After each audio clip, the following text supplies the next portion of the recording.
the following presentation of the Southeastern Conference on ESPN. Welcome to ESPN College Football Primetime, presented by IHG Hotels and Resorts. The college football chaos continues, and tonight from Death Valley, a stadium that's 100 years old, we welcome you to the SEC on ESPN, and they welcome the Oklahoma Sooners for the very first time. Tom Hart, Jordan Rogers, and Cole Kubick for a matchup of Blue Bloods. Oklahoma now bowl eligible after a shocking win against Alabama last week, and LSU trying to finish strong, sitting at 7-4 overall. This is a dynamic LSU offense behind Garrett Nussmeier, but an elite Oklahoma defense. And on this chilly night in Red Stick, you figure something's got to give.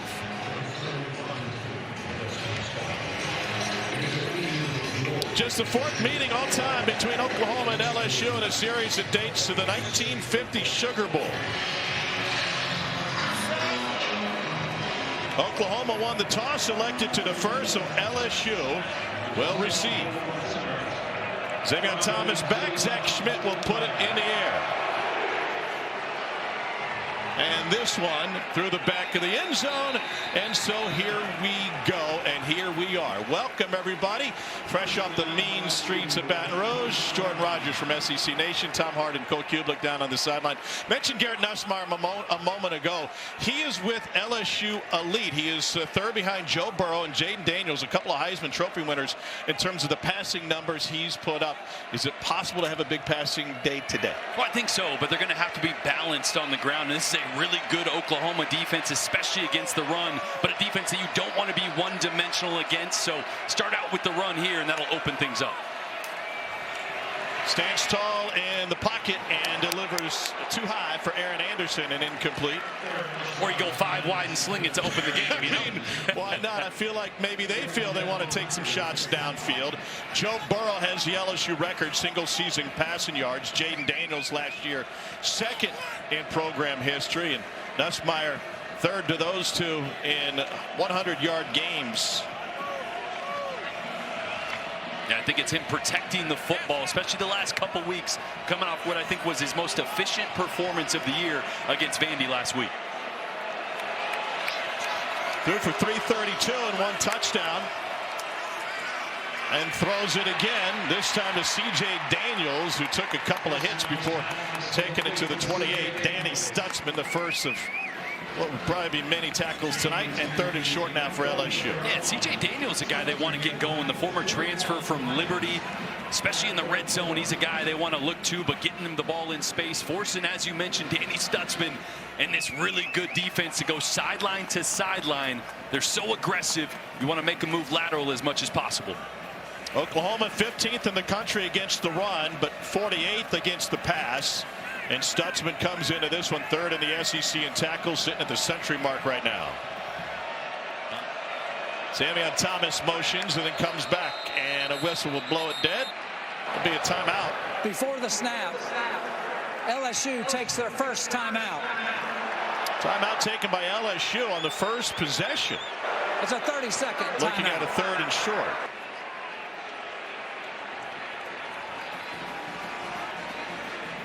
So looking at a 3rd and 1, and LSU's been great on third downs over the course of this season, but our playbook, brought to you by Modelo, dials a little bit deeper into all of that.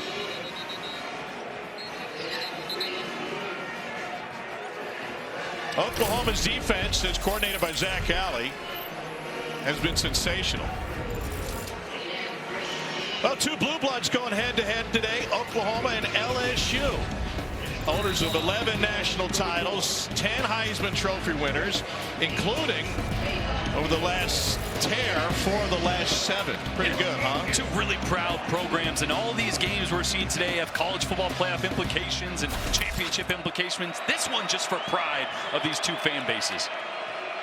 Straight ahead, and enough for the first down. And that's really all you need out of this LSU run game, to pick up some of the dirty yards. Look, you're not going to go out and run for 200 yards on this Oklahoma defense with Danny Stutzman and Kip Lewis, Billy Bowman, some of the superstars on that side of the ball. But you need to keep them honest, and you need to be able to pick up 3rd and shorts like they did right there. You're gonna raise it up for you to go on this. So we be on top of yours. Mason Taylor was a tight end in motion. Nussmeier chased backwards and off his back foot floats it back to the Oklahoma sideline. Cole, this is an LSU offensive line that has been inconsistent. When healthy, maybe the best in the country. They did not perform well a couple weeks ago against Florida, allowed 7 sacks. No, had a new left guard in the game. Florida gave them a lot of different looks, forced them into some protections they're not normally comfortable with. But it's a group that I feel like has taken some unfair criticism for the majority of this year. Bob Mabenga has taken over at left guard. Garrett Dellinger out again. That was a huge hole against the Gators. Here's Kyron Lacey with the catch. Eli Bowen brings him down. Yeah, that offensive line had a good game last week, but before that against Florida, you mentioned Paul Mabenga, left guard filled in for Garrett Dellinger, really struggled. And that's where this Oklahoma team is sneaky good. Grayson Halton in there, Jaden Jackson. A couple guys on the interior that don't get enough credit that can really disrupt an offensive line in there. And certainly on the perimeter with R. Mason Thomas, number 32 on the edge. Nussmeier slings it just a hair wide and a little bit low for Anderson. And that'll bring on the punt team. Boy, that one just a miss by Garrett Nussmeier. Great play design from Joe Sloan, the offensive coordinator, getting Aaron Anderson, one of their best guys, one of their best ball-in-hand guys in space. And he just left that one a little short and a little too far out in front.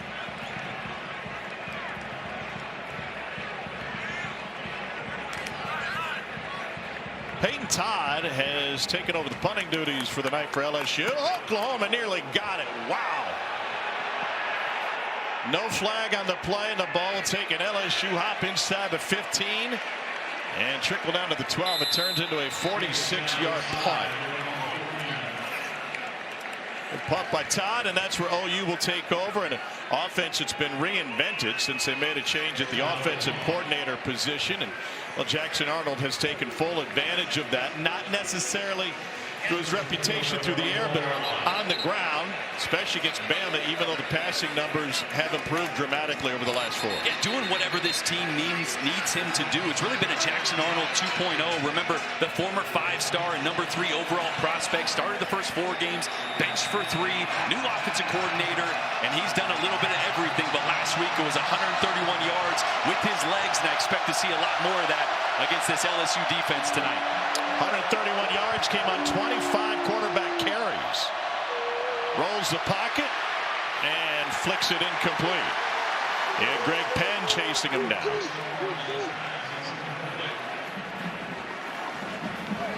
That's kind of going to be who this offense is, right? They're an RPO-based team, so if it's not coming out of his hand quickly, they want to move the pocket, use his legs, his athleticism that's pretty sneaky, and LSU has struggled with mobile quarterbacks so far this year.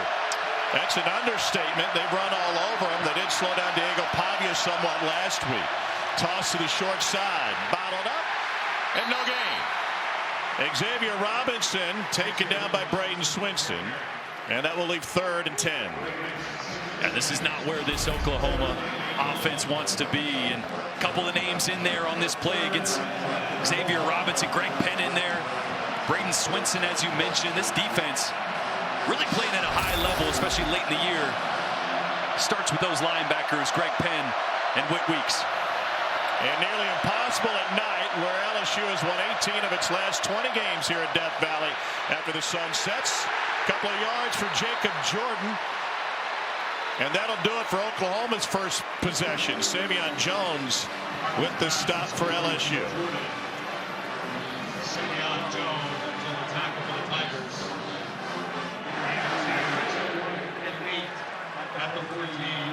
Luke Elzinga on to punt it away for Oklahoma. And Xavier Thomas stands at his own 40 for LSU. Short, fair catch taken at the 46-yard line, a 40-yard punt. 2 Blue Bloods going head-to-head. First ever meeting in Death Valley between Oklahoma and LSU. And the gunslinger, Garrett Nussmeier, another crack at it when we return to Red Stick.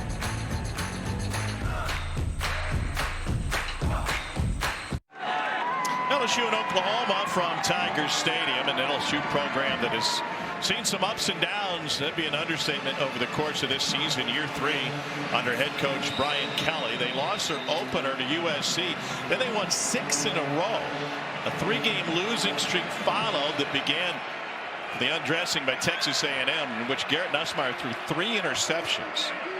Freshman running back Caden Durham gets towed here and picks up a couple of yards. And Nussmeier feels like, if you're just going to stereotype your typical gunslinger, like he can throw for 300. He has in 8 of his 12 starts. He can also find the other jersey sometimes. Yeah, it's because of the type of windows he's confident throwing into. I mean, as big of a mailbox anywhere on the field, he feels like he can put it in. So sometimes that means forcing the throws that you probably shouldn't. Interceptions. That was the story against A&M, against Alabama. Also, they couldn't stop their quarterback run on the other side of the ball. Those 2 things in conjunction kind of led to that 3-game slide. You would think Oklahoma would try to take advantage of that aspect tonight. Swing out of the backfield to Durham, and he gets by the first and takes it inside the 35. 16-yard catch and run. And this is the decision-making LSU fans want to see from Garrett Nussmeier tonight. This is a check down, right? He steps up in the pocket, nothing there. Flip your hips, get the ball to your running back. He did that 5 times last week, Tom. 4 of them resulted in first downs, and 4 of them resulted in gains of 13 yards or more. It was the patience of just getting to your check down last week that made the difference for Garrett Nussmeier, and already tonight a good decision. And I feel like that's complementary football, opposite of the deep ball threat that he is with his arm strength. Back to the ground game. But, you know, I had so many coaches through my career, collegiate and professionally, that said, hey, that's the Pro Bowl route. You get to that 4th or 5th, the check down, you're going to the Pro Bowl every single year because the yards add up, the offensive efficiency, the points, the drives. That little wrinkle is what sets quarterbacks apart at this level and the next level. That's why Georgia beat Georgia Tech the other night. Yeah. I mean, Carson Beck just kept finding that running back out of the backfield, checked it, and they pick up big chunks of yards. Just one major chunk of the college football chaos this weekend after 8 overtimes and Georgia surviving. Moments ago, Syracuse came from 21 down to knock off Miami. Nussmeier over the middle, and good hands, good catch. That's Kamorian Pimpton, 6'6" tight end out of Fort Worth, Texas. Boy, watch Will Campbell, left tackle, right here. Look at this protection. This is a really good pass rush off the edge from our Mason Thomas that he's just going to stonewall him. I mean, that second reaction, the strength there to stop the power rush and send him backwards and give Nussmeier just that extra second to step up and deliver that ball. That's why he's one of the best in the country and probably one of the first ones coming off the board next year in the NFL draft. Campbell has allowed 1 sack and 956 dropbacks. Yeah, that's pretty good. That will work. Here's Caden Durham. Cole, what makes Will Campbell so good in your eyes? I think first and foremost, physicality, mindset. He knows how to finish a play. He wants to dominate on every snap. And then the hand strength is something that really sticks out to me if you want to get super technical. When he gets engaged, his hands on a defender, they do not get away. And it is uncanny, the hand strength that he has. I was talking to LSU strength coach about it before the game. He's like, listen, he hang cleans 365. That's really the only measurement I have to give you. But yes, you're right. When we watch him, when we see him operate, it absolutely sticks out. Campbell's second team All-SEC as a freshman. He started from day 1 of fall camp when he came in. Looking to set up the screen. And Josh Williams eventually gets taken down. Trace Ford, another stop for Oklahoma. Asked him, when I talked to him this week, Tom, how long have you been an offensive lineman? He said, well, going into my freshman year, I had never played offensive line. He said, put me on offensive line, said, guess what you're going to play? And he said, almost quit. Told my dad I didn't want to go back. He said, next thing you know, 2 weeks later, I'm starting on the varsity. Been an offensive lineman ever since. And that bank account's going to appreciate it because, as you said, he will be one of the first taken off the board. And we know the value of that left tackle position at all levels. 3rd down, 9. LSU's converted 50% of its 3rd downs this season. Nussmeier going to up that number. This is Kyron Lacy, and this is an LSU touchdown.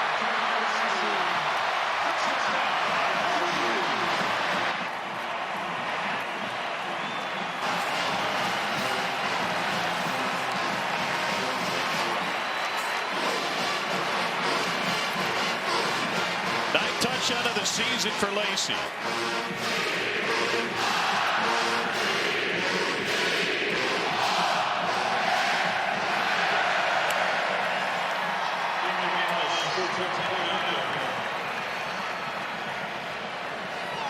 Second possession. Now LSU takes it 53 yards for the score. Damian Ramos on for the point after. And the Tigers have a 7-0 first quarter lead midway through. Well, we mentioned one of the matchups to watch. Paul Mabenga, the backup offensive lineman at left guard right here. He's going to get some pressure from this left side from Grayson Holton, which is going to cause Garrett Nussmeier to scramble to the right, find his outlet in Kyron Lacey, and nobody else there. And LSU here in Death Valley up to a hot start.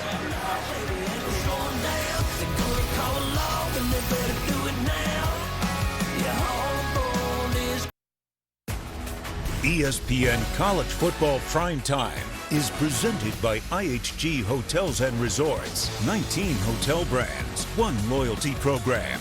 Download the app. And in part by Mercedes-Benz. Fourth all-time meeting between Oklahoma and LSU. 3 prior meetings all occurred in the postseason, including the Peach Bowl in 2019 as LSU was on its way behind Joe Burrow and Ed Ogeron. A couple 1,000-yard receivers and a slew of NFL stars on their way to another LSU national title. Opportunity for a return out to the 15 and to the 20 and another spin and past the 25 to the 30-yard line. Oklahoma's going to have good field position when we return. But first to the studio, here's Matt Berry. Gentlemen, good evening. Time now for your Chick-fil-A move on the field. And if you can avoid the chaos today, you're extremely lucky. And Christian Gray seals it for Notre Dame. USC driving to tie it. Pick 6 all the way back, 97 yards for the touchdown. And because of it, Notre Dame, like I said, avoids the chaos, 49-35. Wow. Who's ready for Notre Dame, Ohio State for a playoff game opening weekend? Jackson Arnold with the shovel. Here it's Xavier Robinson. And he takes it past the 35-yard line. What a game for Jackson Arnold, turning to the ground game last week. We covered Oklahoma early in the season, and I said he's a good runner, but we can't risk him. And now it's getting to the point of the year, like, You're not going to lose. Great. Yeah. Do whatever you need to win. And I love some of the wrinkles that Joe John Finley instituted last week against Alabama for this offensive run game as well. Here's Robinson, finds the sideline after the swing pass, and he's got a first down. Second possession for OU. That's a gain of 8. And Xavier Robinson has been such a bright spot. Didn't play at all the first 8 games. And then got his first career carry against Maine, got a few carries late against Missouri and showed some promise, and then absolutely exploded for over 100 yards against Alabama. The true freshman, when they needed it most, stepped up. Yeah, he had more carries in that single game against the Crimson Tide than he had all season coming in. Arnold again rolling to pass and now tucks it. Cole, given Jackson Arnold's success on the ground last week, you surprised we haven't seen quarterback run yet? I was actually just counting that, Tom. I think we're 7 plays in now and have not had a direct quarterback run with Jackson Arnold. And that's what they smoked Alabama with a week ago. You moved the pocket with him a little bit. He's got the option to tuck it and run, but it was those direct north-south runs that they had so much success with. Yes, I'm surprised, particularly with how athletic and aggressive the LSU edges are. See if that changes anytime soon. Couple of yards for Robinson. And I alluded to it, but this is an LSU defense that's really struggled against mobile quarterbacks all the way back to Lenora Sellers, but most recently Marcel Reed, and then, Jalen Milroe went for 185 yards and 4 touchdowns on the ground against this team. So if one of these next plays, it's not going to be this one, but if they pick up this first and we don't see a quarterback designed run, I wonder if Jackson's 100% healthy or if they're trying to take some hits off him. Yeah, add to that, Marcel Reed of A&M had 3 rushing touchdowns. On third down, off the hand of Jacob Jordan out of his break. And Oklahoma will bring on the punt team just shy of midfield. Jordan, a freshman out of South Lake, Texas, having a great second half of the season. Yeah, it's just an option route with the defender so far off. Jackson is expecting Jordan to come out of that break a little bit quicker. Don't really need to make a big move at the top of that route because he had about 5 yards of cushion. Jordan tried a little fake inside and then broke outside and just a half second off. Elzinga on to punt it away. Oklahoma had a Big fake against Missouri in that back-and-forth game at Columbia, and Xavier Thomas immediately gets smothered and covered at the 9, a 44-yard punt.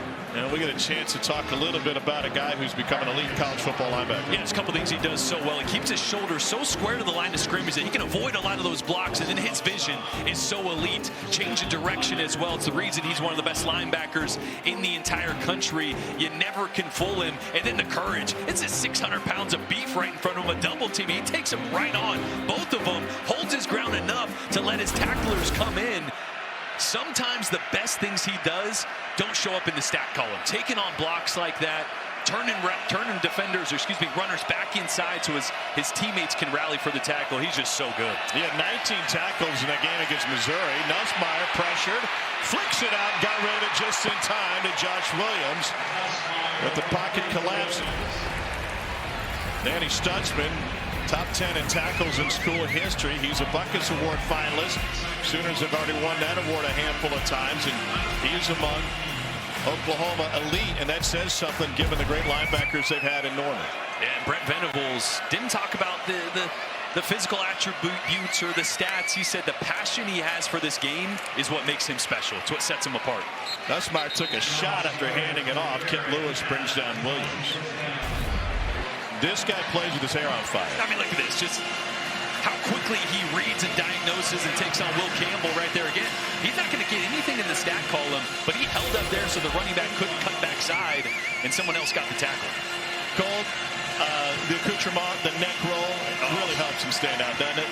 Well, I think if he were to need to get play calls from the moon or Jupiter, he's got the satellite dish already on the shoulder pad, so he's good to go.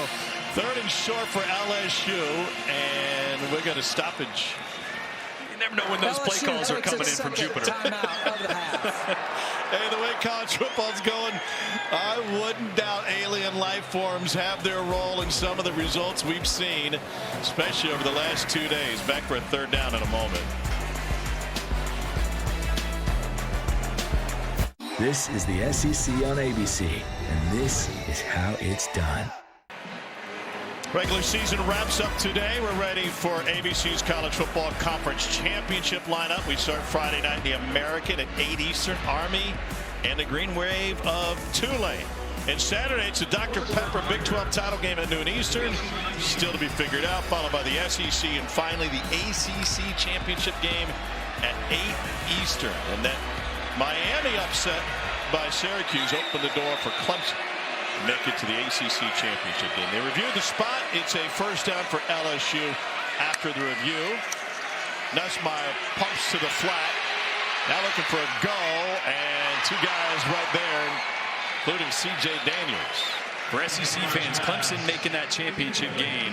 If they win that, how can you not look at South Carolina? I know there's a lot of stuff that needs to happen, but go, wait a minute. It's too early for me to process all this. It's unbelievable. The Michigan-Ohio State game was stuck in the mud, and they were battling uphill for the whole time. What a rock fight, but it turned into a thriller. Players getting maced after the game. That was next level, huh? 2nd and 10 for LSU. Nussmeier after play action. Fires it incomplete. He took another hit. That time Kip Lewis was in his face mask. Yeah, really good job by Kip Lewis, just kind of navigating. Emory Jones actually slides a little too far. Kip Lewis is able to just get off his shoulder and rush that throw. The window was there. Great visit with Kip this week, talking about his pick 6 against Alabama. And I want to go back to that because, Jordan, you said he was in a position no quarterback would have expected him to be in.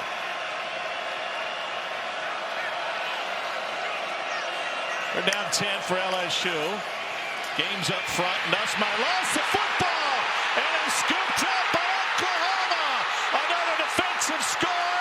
It belongs to R. Mason Thomas.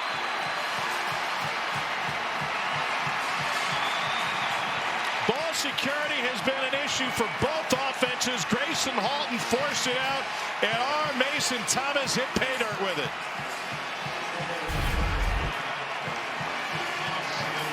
Boy, I think one of the most underrated defensive linemen in the country, Grayson Halton, just running right through center DJ Chester, and our Mason Thomas there to clean it up.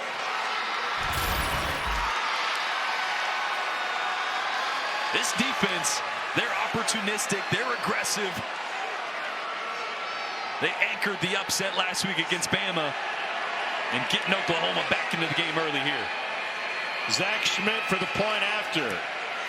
And Oklahoma has tied it up with a defensive score that is 3 consecutive games that the OU defense has put points on the board. And their 4th defensive touchdown overall this season. That's best in the SEC and tied for 3rd in the country.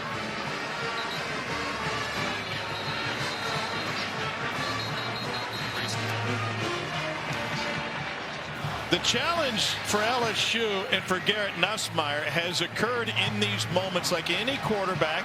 We saw it from Jackson Dart a week ago when he threw picks late in the Florida loss by Ole Miss, is to get him right back mentally after making a mistake like that. Yeah, and he's kind of made like that. So some guys you really have to think about washing that play and focus on it and visualize. He's a gunslinger. We talked about it. This is kind of in his nature to flush that play and get back to it. I'm more concerned with this offensive line. We talked about so much how talented they are on the edges. Right now the interior is giving up a lot of pressure. Anytime a quarterback's got pressure in his face, that's a recipe for disaster, as we saw on that last play. Aaron Anderson stays on his feet for a few more yards and takes it to the 21. We mentioned the ups and downs of this season for LSU. It's a roller coaster, and head coach Brian Kelly in his 3rd year in front of that coaster started with a touchdown loss at USC. 3rd straight loss, season opener here. Then they rose to number 8 in the AP poll with that 6-game win streak, and then 3 straight losses. That's tied for the longest streak at LSU in a quarter century. Bounce back win against Vanderbilt last week had everybody feeling better. And happy Thanksgiving, all you turkeys out there.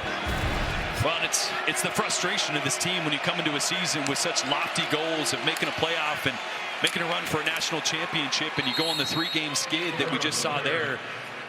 Wasn't sure what we were going to see last week against Vandy.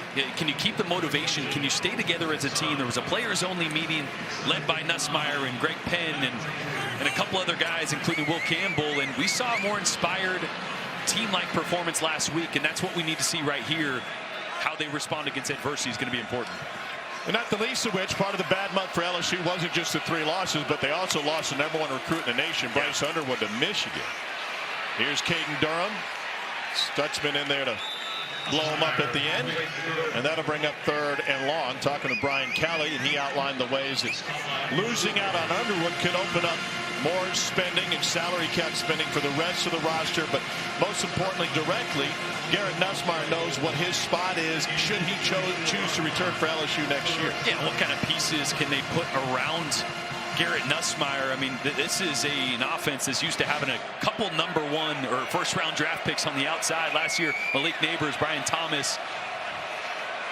They got a few Biletnikovs sitting over there in the facility across the street. 3rd down 7. That's C.J. Daniels in motion. Nussmeier steps up, fires to the edge, and it's Mason Taylor. And he hauls it in for the catch. 15-yard gain for Taylor, gets up a little bit limpy. Boy, just mentioned how important the protection was. One guy's going to drop, one guy's going to come, but it's a great job picking up by Josh Williams, a running back, stepping in that A-gap, knocking back the linebacker to give that clean pocket for Garrett Nussmeier to step up into. And when he's got a clean pocket, there's not many guys that are better in the entire country. But as I mentioned, with Grayson Halton, Jaden Jackson, some of those guys inside, it's going to be a tough task to keep him clean tonight. Taylor, one of 8 semifinalists for the Mackey Award as the nation's best tight end. Nussmeier has time. Checks down again, and an open field tackle takes down Josh Williams. So that's his 3rd check down already tonight. As I mentioned, had 5 last week for 64 yards. In talking to Zach Alley, the defensive coordinator for Oklahoma, he said, look, that's what we want him to do. And I know they had some success last week, but we want to take away the deep shots. We want to play top down, and we're such good tacklers. We have such faith in our second level and third level tacklers that we want them to check it down, and we'll rally and tackle in space, exactly what you saw right there. Different plan of attack for LSU than against Vanderbilt when they attacked in the perimeter, and they had the better athletes, and they won those time and again. On the ground, up to the 45-yard line is Josh Williams. He's crossed the 45. Williams, 90-yard game and a couple of touchdowns against Vanderbilt. They didn't have much explosiveness in this run game, but he had 2 touchdown runs of 20 yards or better last week. He's just really tough to bring down. He's got 30 forced missed tackles on the year on just 95 He needs the carries. windshield wiper, though. His visor has been dirty on the inside. Do you have those on your Rolls Royce on the headlights? Oh, come on. My golf cart, maybe. Yeah. We're going to be finished with the first quarter. That's the end of the Oklahoma first with period. another defensive score in the first ever trip for the Sooners at Tiger Stadium, and we are locked at 7 early. LSU in Oklahoma. As we give thanks for Blue Bloods in college football, we roll on from Baton Rouge.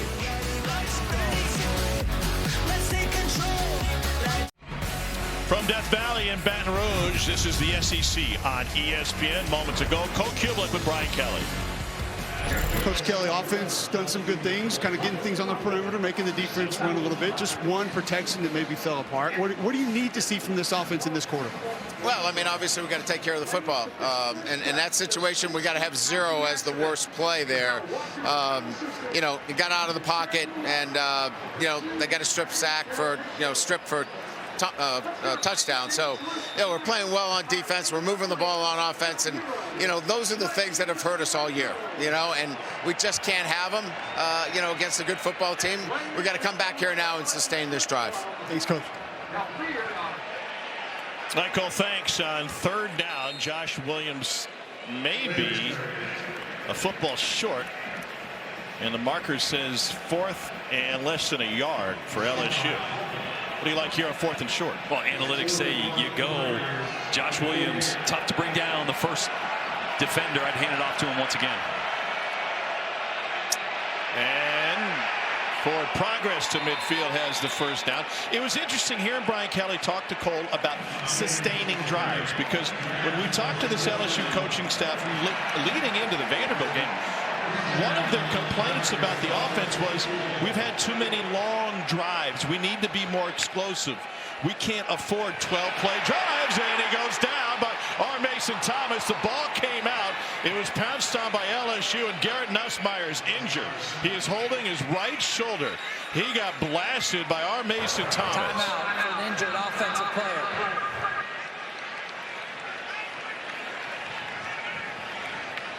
Boy, that is not good to see. R. Mason Thomas, a lot of his body weight coming on top of Garrett Nussmeier there. Nussmeier in obvious pain, kicking his right leg up. That's one you just you can't avoid as a quarterback. You can't expect it to come that quickly, especially with Will Campbell over there protecting your blind side.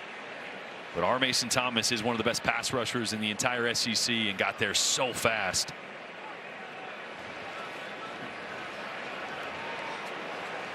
A.J. Swan is getting loose for LSU. Nussmeier, helped by the athletic training staff, is in real pain. And we mentioned Will Campbell only giving up 1 sack in 900 some odd snaps. This time working on R. Mason Thomas. You see him right here. Just gets beat with a speed rush right around the corner. Great job ripping through from R. Mason Thomas and coming down with all of his weight right there on that shoulder. Landed directly on it, didn't he?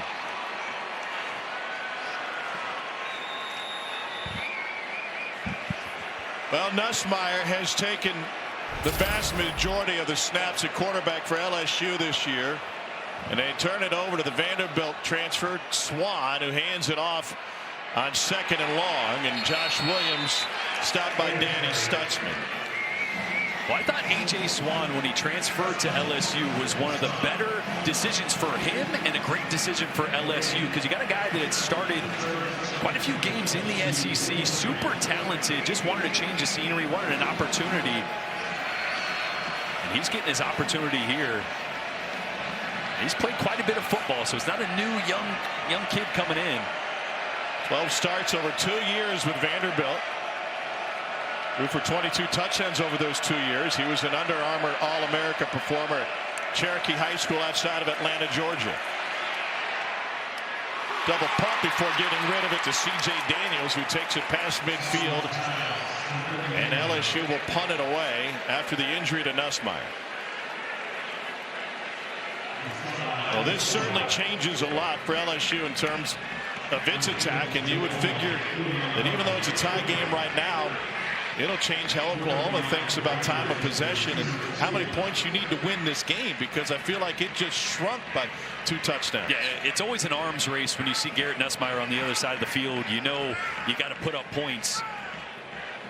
And not to diminish A.J. Swan at all, because I just kind of sung his praises and his experience, but it's not Garrett Nussmeier. And so I do think you kind of rethink your offensive plan here if you're Joe John Finley for Oklahoma, and get back to the ground and pound if you can. Will Campbell going in to check on Garrett Nussmeier in the 10. Not a good scene for LSU. Oklahoma, LSU tied at 7.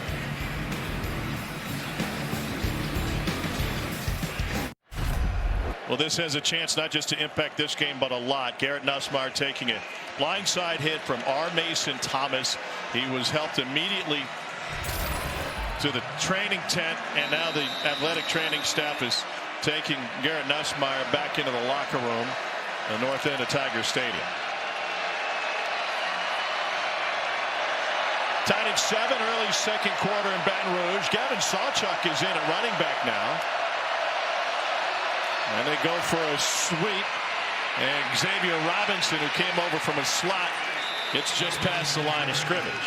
Yeah, I really like how Joe John Finley has kind of morphed this offense into 21 personnel, which is 2 running backs, 1 tight end. They mix it in and out quite a bit, but he's just trying to get his best players on the field. And really, their strength with all these receivers that have been out all year, their top 5 been out most of the entire year, getting multiple running backs and Bauer Sharp in and out of the backfield on the field together has really been their best weapon this year. Andrell Anthony out tonight. Jaleel Farouk out. Deion Burks out with a concussion he suffered against Missouri.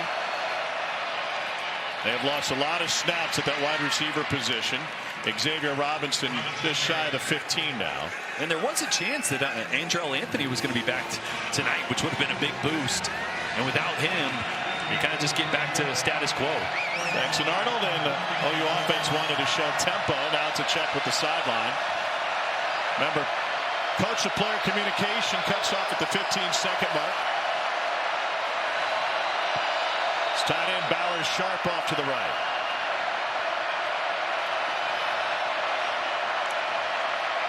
Still no QB runs, and that's blown up. What a hit by Braden Swinson on Robinson. Boy, trying to do a little shovel pass with a puller from the backside. You're going to see a puller. Running back's going to come. And you're just going to get the quarterback trying to get this guy to widen. Braden Swinson widens at first and redirects right into Xavier Robinson. That's a heck of a play on the outside. That's the guy they're going to leave unblocked. That's the guy they want to put in a bind.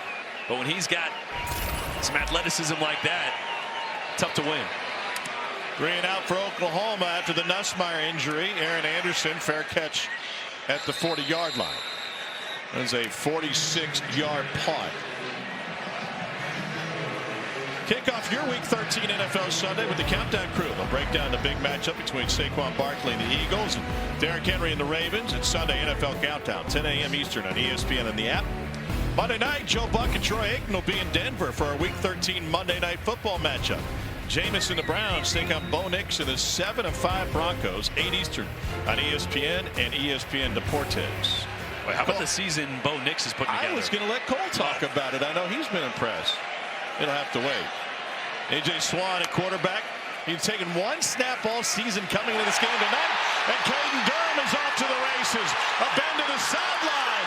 And the freshman tripped up at the 15 by Des Malone.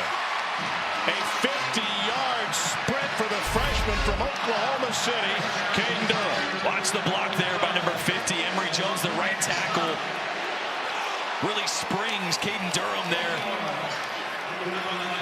That's the boost this LSU offense needed, right? Your gunslinging quarterback goes out. You got a quarterback in that's a transfer, only one snap on the year coming into the game. Let's get this run game going. That'll help.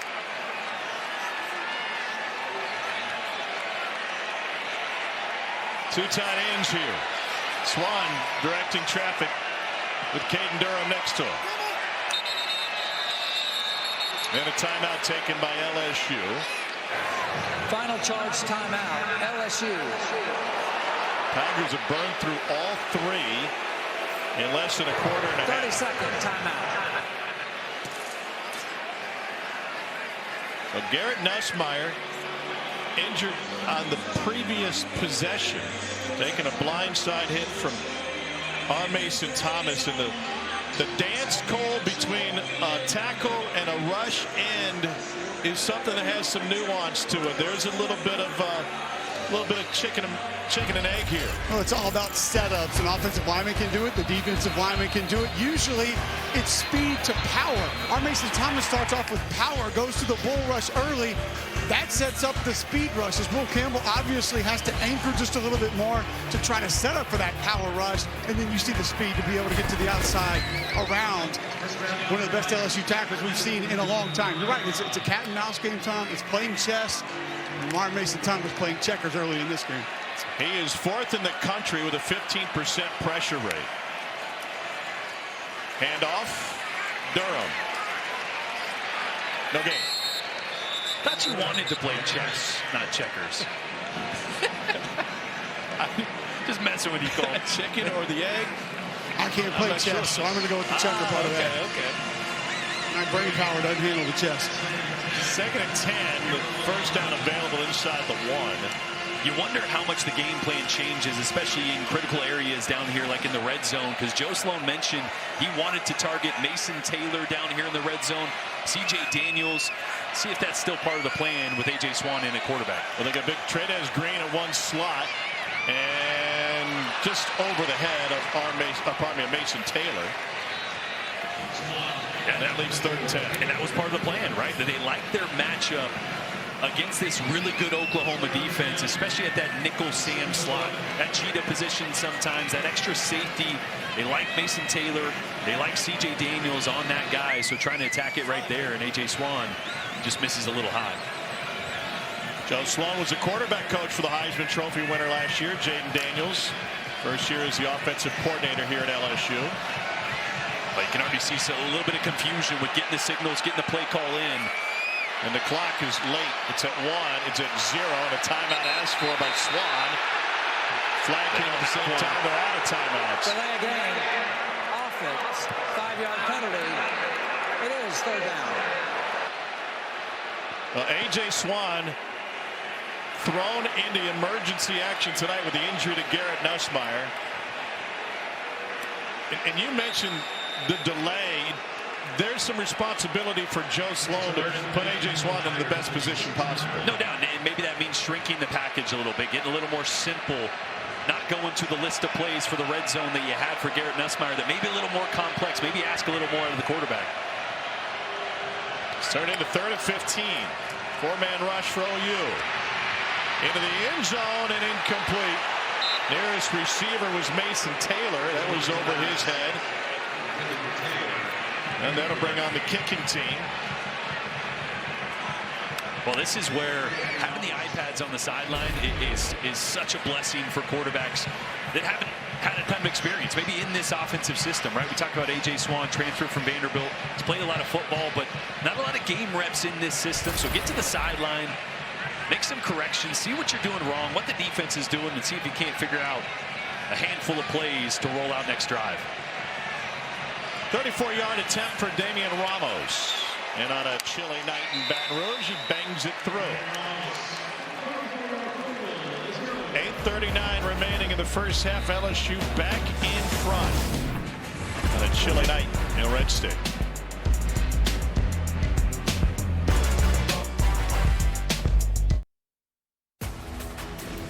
ESPN College Football Primetime, presented by IHG Hotels and Resorts, is brought to you by T-Mobile. Rock out to the T-Mobile SEC Championship Concert with Dan and Shay, live December 7th at noon Eastern on Marty and McGee. Happy Thanksgiving to you and yours, and to our crew who had their holiday weekends cut short to make it to Baton Rouge and left their families behind to be ready to work, including Alex, who's looks plenty warm. It doesn't even look chilly up there. And Russ, guys doing the hard work and on a busy weekend. Hey, Hoover's here. Let's get you to studios. We say good evening to Matt Perry. Gentlemen, good evening. Happy SEC Saturday. Time for our All-State check. And a couple of highlights for you. Big one of the Big 12. Iowa State still trying to make it to the Big 12 championship. Rocco Beck to Jaden Higgins. They're up 7-0 on Kansas State. Also, Indiana, they get Purdue in the final week. They're making easy work of it. Curtis Wilkes, Keyshawn Williams. Right now, 14-0 Indiana over Purdue. Oh, that just looks like a Big Ten game playing for the old Oaken Bucket. I hope we get a playoff game up in the snow somewhere. Well, the results the last couple of days, that might be eliminated. Arnold going deep. And is caught with a little push-up to get some space. And credit J.J. Hester. It'll be a 50-yard game. Boy, this is something that Oklahoma just has not been able to connect on for most of the season. Little double move by J.J. Hester. Love how he works his head to the sideline. Little contact at the top of the route there, but fights through the contact, keeps his focus on the ball, and makes a heck of a play downfield. It's a completed catch. The previous play is under further review. They're going to take a further look at this and see if Hester controlled the catch through the ground. He had a career-high buck 12 against Maine a few games ago. And he's really been their best option. The Mizzou transfer, with all those receivers that we mentioned going down, initially got his hands on it. Does the ball split there? I don't think so. Well, saw the left hand come off for a minute, but I don't think it was enough to change the call. That right hand's under it initially. Then it moves a little bit. I don't think it hits the ground. The left hand then secures it as he rolls over. I think that's a heck of a catch by J.J. Hester. Had some issues with drops earlier in the year. Remember talking to Jackson Arnold about that. He said, look, our confidence does not waver in him. The guy we've seen in practice is ready to step up and take the #1 wide receiver role here with all the injuries. And he's had a lot of injuries that he's dealt with over the last couple of years. He's basically banged up all last year and suffered a broken foot the year prior, his first coming over from Missouri. And in that Maine game, had a 90-yard touchdown. That's the longest in Memorial Stadium history. Both of these stadiums, both Memorial Stadium and Norman. After review, the ruling on the field stands. It's a catch. And Tiger Stadium here in Baton Rouge celebrating their 100th year. Well, I just can't reiterate how big stretching the field vertically is for this offense. Just haven't been able to do it very much at all. Last 2 games, only 1 completion, even traveling beyond 10 yards downfield, let alone 40, whatever it was there. Arnold threw for a total of 68 yards against Alabama. Multiple flags pre-snap. I mean, I just want that graphic to sink in a little bit. If you're sitting on your couch. Illegal snap on the offense. Number 52. 5-yard penalty. It is first down. If you're sitting on your couch, you're warmer than we are right now, but continue. Yeah, Oklahoma last week in the upset against Alabama, in the game prior, only 1 completion traveled further than 10 yards downfield. That's insane. And you just had a huge upset against Alabama, and you didn't need to throw it downfield, but they diced him on the ground, especially behind Arnold. On 1st and 15, Arnold's first QB run, and he's going to take this one for a first down and inside the 5. This is what works so effectively against the Tide. 28-yard gain, and they hurry to get on the line. First and goal, Sooners. Robinson plunges in for the Oklahoma score. And the Sooners bounce back in front.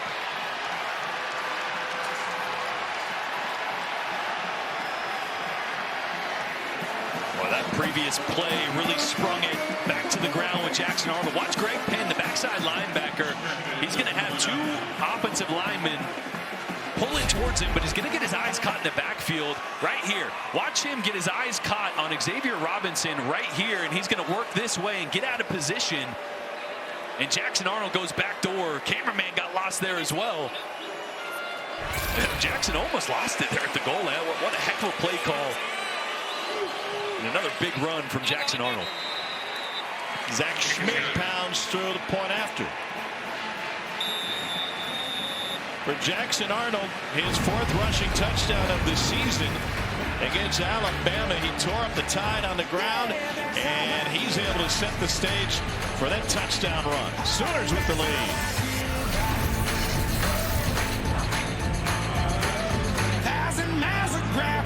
SEC Network, a 4-hour pregame show getting you ready for the SEC Championship game in Atlanta. Starts at noon Eastern, 11 Central with Marty and McGee. And then Jordan and his friends with SEC Nation and a Skycast version of the game on SEC Network just above field level. You ready for next week? No. Can't wait to find out who's going to be there, though. Texas A&M going on right now. Yeah, they're scoreless. Winner will go face Georgia. Aaron Anderson bursts free. Anderson trying to race down the sidelines. Got a convoy. Aaron Anderson will take it the distance. And LSU bounces back with a 100-yard kickoff return for the New Orleans product, Aaron Anderson.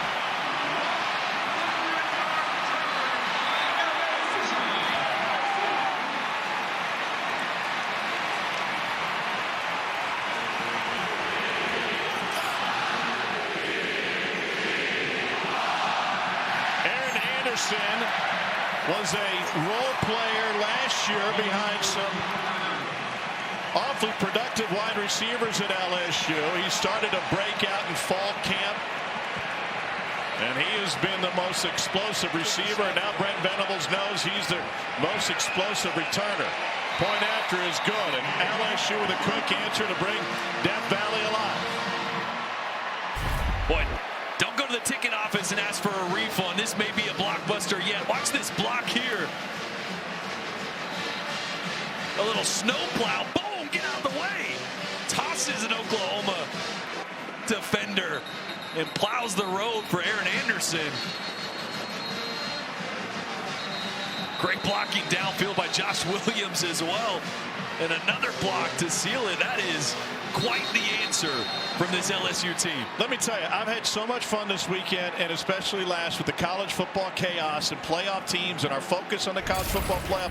Obviously, we do it for a reason. But games like this still matter. Even though neither one of these teams is going to be in the CFP, they're probably looking forward to next season in some regard from a fan base perspective. But that's a first kickoff return for a score in 4 years for LSU. And 100,000 people here got on their feet. You remember when you used to just kind of play for bragging rights and pride, you know, before the college football playoff and all these implications? These are two storied programs in college football history, two of the most accomplished ever, duking it out here under the lights in Death Valley. You better believe there's a lot on the line for these guys on the field. Time for our drive recap covered by Geico. The last time Oklahoma's offense was on the field, here's what they put together. Well, it was the deep shot downfield to J.J. Hester, something Oklahoma has not been able to find, and then you get back to the ground game, which worked so well last week against Alabama. 131 yards on the ground for Jackson Arnold last week, and then Xavier Robinson, the true freshman, seals off the drive. That felt like the answer. Garrett Nussmeier goes out with an injury. Oklahoma drives down the field, punches it in, and then all of a sudden the kickoff return. And by the way, up note, we didn't even get a chance to show you. Garrett Nussmeier is out of the locker room. He was going to come in, we think, play quarterback that possession. They get 7 without him. Arnold looking to throw on first down. Incomplete. Trying to find Zion Reagans. Pardon me, Reagans. And that leaves 2nd and 10. Boy, not sure how you didn't just dial up another quarterback run to start this drive. I mean, 2nd and 10, 25. They're 1 for 1 for about 30-something yards so far. Well, John Finley has reinvented this offense, and a fantastic job after they struggled a good chunk of the season. Turnovers were the main issue. Here's your quarterback run, and Arnold turns on the Jets to pick up a Sooner first down. Yeah, this time, not a design quarterback run, a zone read. Jackson Arnold's going to be reading the in-man on the line of scrimmage. Savion Jones makes the right decision there. Play action. Found his man on the edge. It's Reagans. To the point a moment ago, after John Finley took over, they are 8 points a game better and 100 yards a game better. Now, part of that was a blowout of FCS Maine. But also, if you're going to mention Maine, you got to mention Alabama. Yeah, I like what he's doing with the running backs and the quarterback runs, but I also love how he's kind of put the tempo and the fast pace back in this offense. 2nd and 2, Xavier Robinson picks it up. Sticking with that offensive continuity, keep in mind this offensive line has now been together for 3 consecutive games, and that includes a bye week.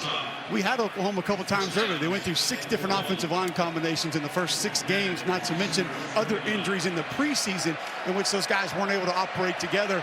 They've had 3, 4, 5 weeks of actually practicing together. That continuity's made a big difference. I thought maybe Michael Tarquin would come back tonight. He may be available, but Spencer Brown starting at right tackle. That one off the hands of Xavier Robinson.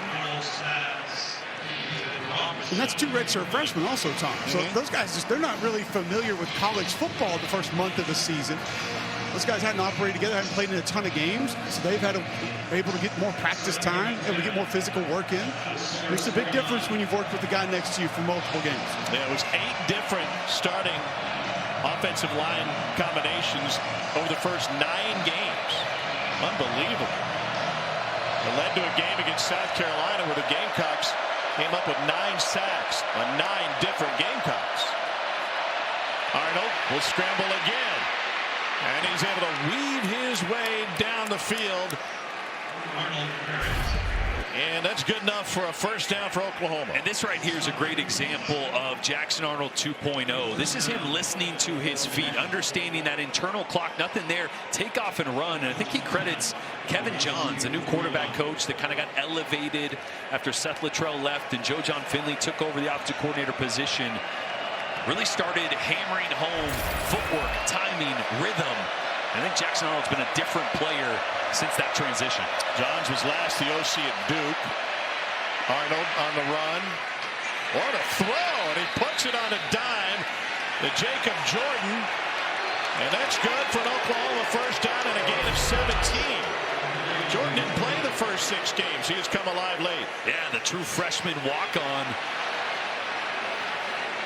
Makes a great effort there on the sideline. I believe his knee was down. I think that's a really good catch. But to your point, with all these injuries really came on, and John Finley he says, look, I don't want to go too far, but I see a little bit of Drake Stoops in him. His ability to operate in the slot, elite route runner, and good hands, as you saw there. He was 4th string in the spring. Arnold bouncing and gets bounced. Whit Weeks, one of the top tacklers in the SEC, is delivering 9.5 tackles a game. Took Arnold over to the OU sideline. Yeah, we've talked a lot already tonight about these linebackers from Oklahoma, Danny Stutzman in particular, but Whit Weeks is one of the best in the SEC as well. His ability to go sideline to sideline, as you see right here, working downhill and then adjusting laterally to bring down Jackson Arnold. Weeks had 35 tackles over 2 games against Alabama and Ole Miss. 2nd and 11. Yeah, they're really getting into it now. Oklahoma takes its first timeout of the half. 32nd timeout. 8th in the country in tackles.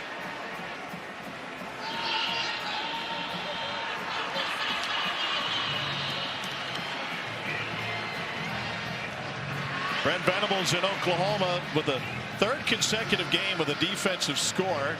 And now they're trying to get the offense rolling. But before, let's get a quick word from Verbo. Defenses so far have been stingy, and that really showed in the... Done? Look, if you want a house without a host, you should have booked a Verbo. Like I was saying, both teams have really good defenses, and it really showed in the second half. I think we're getting Coach Saban to come out of his shell now that he's retired. I love those commercials. The one where he's in the hot tubs. It's so good. 2nd and 11 for Jackson Arnold. What does the quarterback run game do to the rest of the offense? Well, it opens everything up. Those eyes of the second-level defenders, the linebackers, and the safeties start to peek in the backfield. That opens up some of those explosive plays downfield, as we saw earlier to J.J. Hester. Arnold chatting with Logan Howland, redshirt freshman left tackle. Gavin Sawchuk loses a yard. Sawchuk returned against Alabama after missing 4 games. It's been a rotation of about 4 different guys in the Oklahoma backfield. Taylor Tatum, the talented freshman, has been bothered by turnover issues. That opened the door for Xavier Robinson to come on strong. 3rd down, 12 on the road at Tiger Stadium.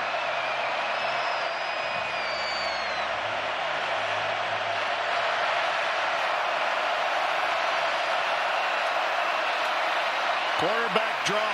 Arnold bottled up and dropped. Weeks first man there. Javier Suggs helped him out. Javar Suggs right here is going to really stonewall Wee-Woo and give Arnold nowhere to go. Look at it. Doesn't give up an inch. That's supposed to hit right off that guard's hip there, as you see, trying to open up a hole, and Suggs just closed it quick. So Zach Schmidt on for a 44-yard attempt. It is chilly tonight, temperature in the upper 30s, but not much of a breeze to speak of.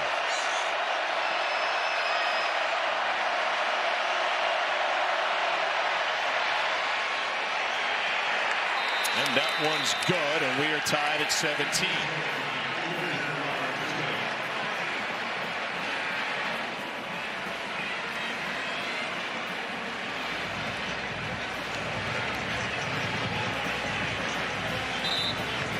Oklahoma is coming off of a major upset against Alabama. Let's take a look back at how the Sooners pulled it off. Venables says everybody loves to be an underdog. Anything is possible. Xavier Robinson headed to the pylon, dive, touchdown, Oklahoma. We're starting to believe here. A stunner brewing in Norman. Pick 6, and that should be the dagger. Here comes a Sooner stampede. Oklahoma crushes Alabama. You never know in college football.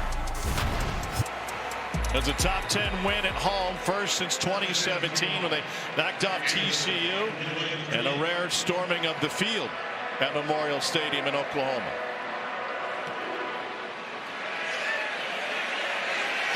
Chance for a return. He took the last one back 100.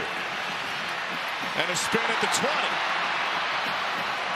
And Aaron Anderson moving the entire pile out to the 33-yard line.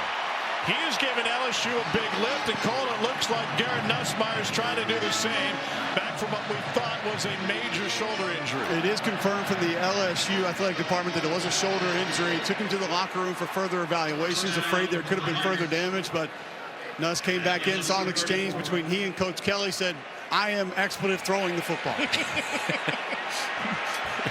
Well, no communication like direct communication.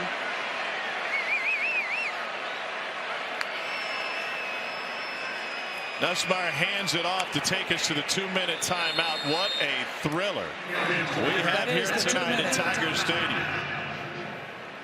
It is a blockbuster battle between Oklahoma and LSU, and banged up Garrett Nussmeier trying to will the Tigers to a late score.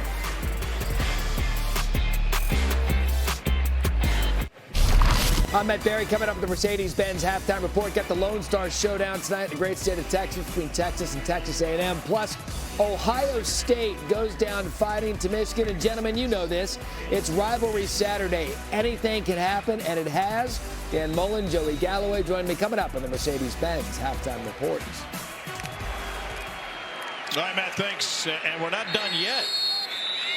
A couple of yards there to set up 3rd and 4. And we're not yet the conference championship weekend. There could be more waiting on the back end next week.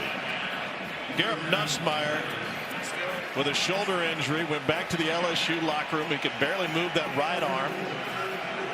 They got him fixed up, and he was ripping some passes getting loose. See if he puts it in the air here on 3rd and 4. They bring pressure, and he finds his tight end, Mason Taylor, out of bounds after picking up the first. Boy, talking about another guy that's not quite 100%. Mason Taylor's been banged up. Didn't practice much at all last week. Practiced a little bit more this week. Not quite 100%. So, hey, man, Garrett Nussmeier toughing it out there.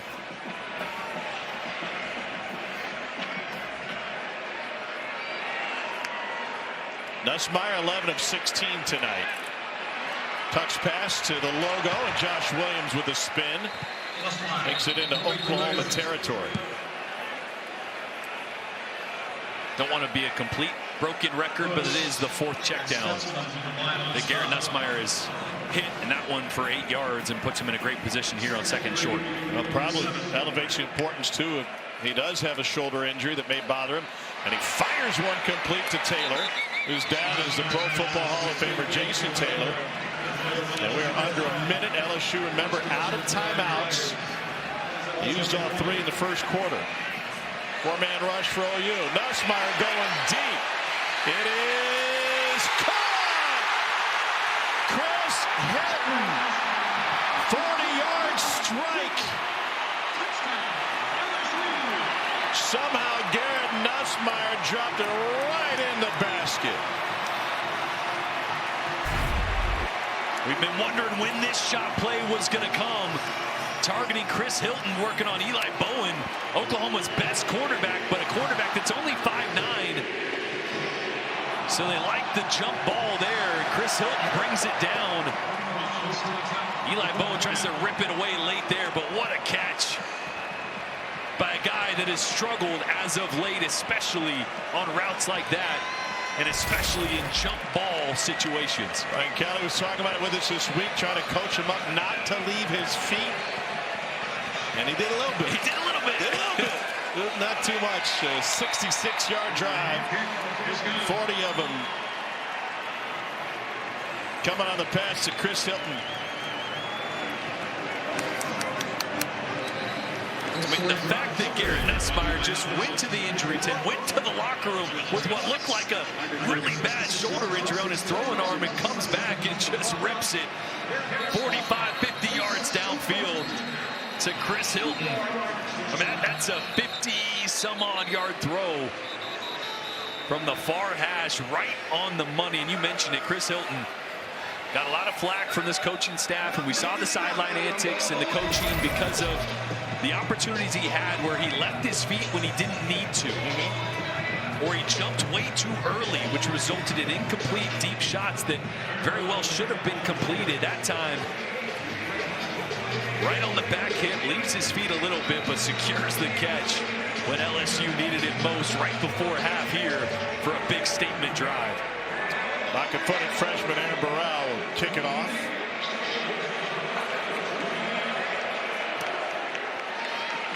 Over the head of Sam Franklin, and no return for Oklahoma. 45 seconds left in the half. You're Joe John Finley. How do you handle this last 45 seconds? You have 2 timeouts. You get 2 timeouts, so you need to have a sense of urgency. You could maybe mix in a quarterback run or some kind of run if you wanted to start this drive, but you better feel really good about it. And if it doesn't hit big, probably got to call that first timeout and then start to lean on Jackson Arnold's arm. A name that we haven't really called tonight for Oklahoma, Bauer Sharp, their tight end, best player. Don't think he has a single reception yet tonight. I'd expect them to target him on this drive. With Weeks in on the stop of Gavin Sawchuk. Now you got to use that first time out. Unless you're not going to attempt to put together a drive here, which looks like Oklahoma is going to be content to go to halftime. Well, Arnold has already thrown for more yards in this first half than he did all last week against Alabama. Remember, OU gets the second half kickoff. I'd love to see them just maybe throw a screen pass, something to the outside to see if you can get, I don't know, 15, 20 yards and then maybe put together a drive. Instead, you just hand it off and they're going to get the ball after half. So I understand that, but you hear the crowd. That's going to be a lot of momentum LSU's taking into halftime because of how things just transpired in the last minute. First ever regular season matchup between Oklahoma and LSU. It has not disappointed through one half. LSU 24, Oklahoma 17. To the studio with Dan Mullen, Joey Galloway. Here's Matt Berry. Gentlemen, that was entertaining. Maybe higher scoring than some people thought. Mercedes-Benz halftime report. Texas A&M and Texas first time since 2011. The winner heads to the SEC championship game. Marcel Reed picked off. Marcel Reed is 5 of 7 so far, but he really wishes he could have that one back. Just a bad decision. And then 4th and 2, they bring in Arch, and Arch cleans it up. Quinn Ewers has a high ankle sprain, so not as mobile. They bring in Arch to run the ball. He runs it into the end zone. Longhorns knocking on the door again. You wonder if getting up 14-0 if A&M's got that firepower offensively. They're known for the defense. Let's go to the Iron Bowl now. Alabama and Auburn. You know, they didn't do this a lot last week against the Oklahoma team you're watching here tonight, which was run the best player on the field, and that's Jalen Milroe. Just do this. And it seems like every game that they win, we see this particular player around the right side getting the end zone. 7-0, and then Justice Haynes, Alabama up 21-6. And it's the commitment to the running game, not getting fancy, trying to throw it everywhere.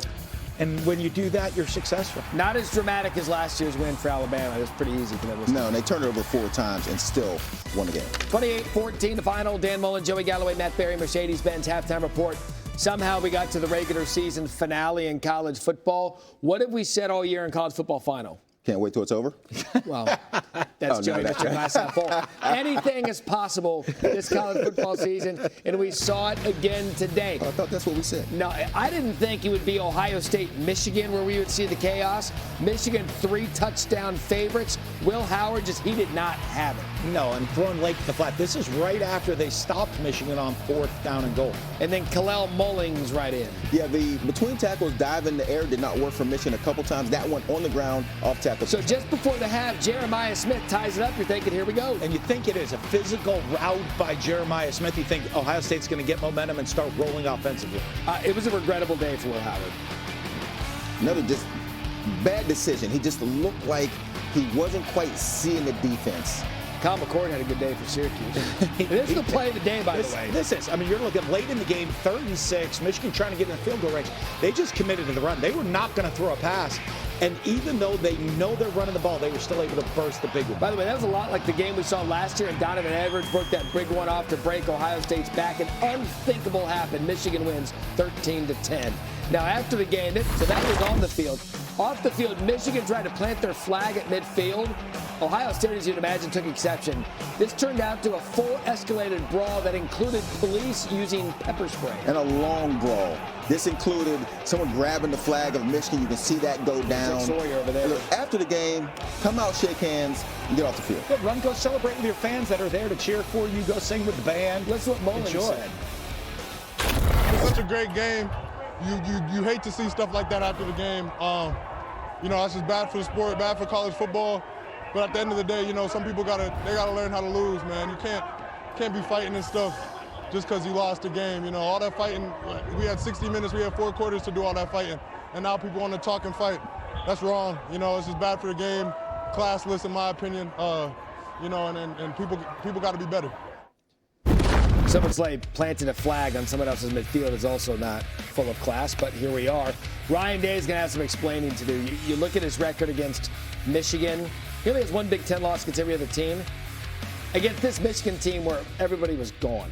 Yeah, and you expect him. He's struggled in some of the bigger games when he gets into the playoffs or championship-level games, and especially Michigan. But they're going to have a chance to redeem himself when they get into the playoffs. I still think they're going to get in that large bid. We want to hand out individuals tonight. We'll give it the caveat of if, but I would agree with you. 10-2, they've played well all season. Speaking of playing well all season, remember that NIU loss? Notre Dame does it. They are steamrolling people. We'll have highlights of the game against USC next. This halftime report is presented by Mercedes-Benz.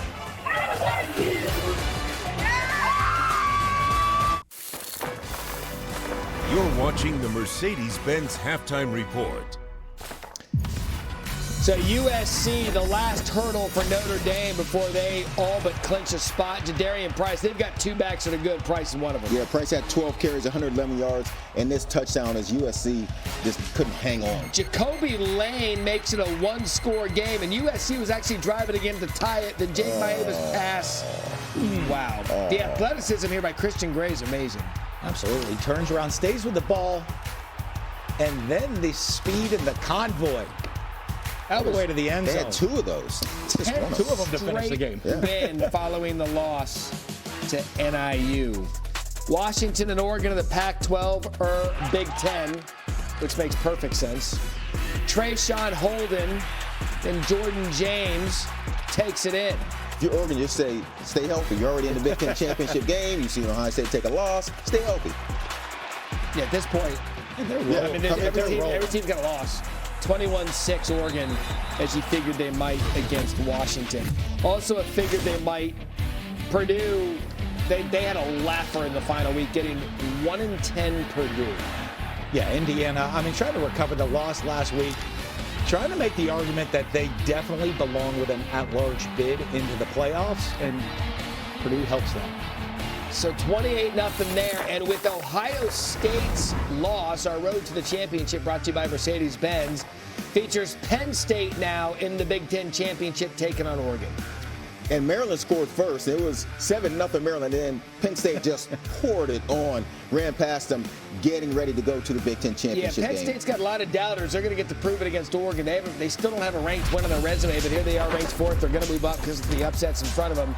Battle of the Palmetto State, South Carolina, and Clemson. Lenore Sellers ties it at 7. He was awesome. He's 6'3", 238, and he was doing this all day. Drop back to pass, not organized quarterback runs, just take it, drop back, and find somewhere to run. Now, mind you, this game for Cade Klubnik, this was an out-of-conference game, so this had no bearing on their ACC standing. No, and they're really paying attention to what is Miami going to do, because that's going to affect whether they get in the ACC championship But for game. state bragging rights, it would be Shane Beamer and the Gamecocks. Yeah, 16, 166, and 2 touchdowns rushing for Sellers. 17-14 the win. So with that outcome being irrelevant for Miami-Syracuse. Remember, Miami, if they win, they're in. That's Xavier Restrepo. He gets it pulled from him. We had a scoop and score. And Restrepo's been so reliable. He's been their big play guy that they go to and need one. This one hurts him late in the third quarter. Devin Grant takes a 56-yard. Damian Martinez punches it in. We're tied at 35. But LaQuint Allen towards the end for Syracuse was huge. Yeah, he had 143 all-purpose yards, 2 touchdowns. That one looks like it could clinch it late, and it did. At the Dome, they were losing their minds. And by the way, after the game, Fran Brown took the mic to Dabo and said, Dabo, I got you in. He did get them in because with Miami's loss, Clemson will play SMU in the ACC championship game. Ponies get the win. They're perfect in their first year in the conference, 38-6 over Cal.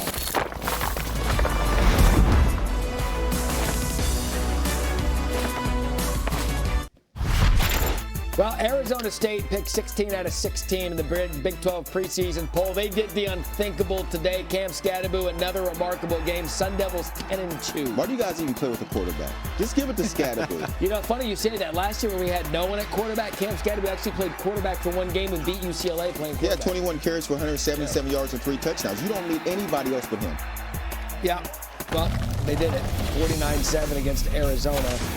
Kansas State also in the mix for the Big 12 championship game. Rocco Becht puts the Cyclones up 17-7. Yeah, and if Iowa State can hold on and win, someone's going to the Big 12 championship game. Here's what we can tell you. If TCU beats Cincinnati, which they are currently, Arizona State in. Then, in the late game, if Iowa State wins, they need BYU to win, and they're in. Or if BYU loses tonight and Iowa State wins, Colorado's in. Did you get it? That was masterful Someone by said. me. Yeah, let's see.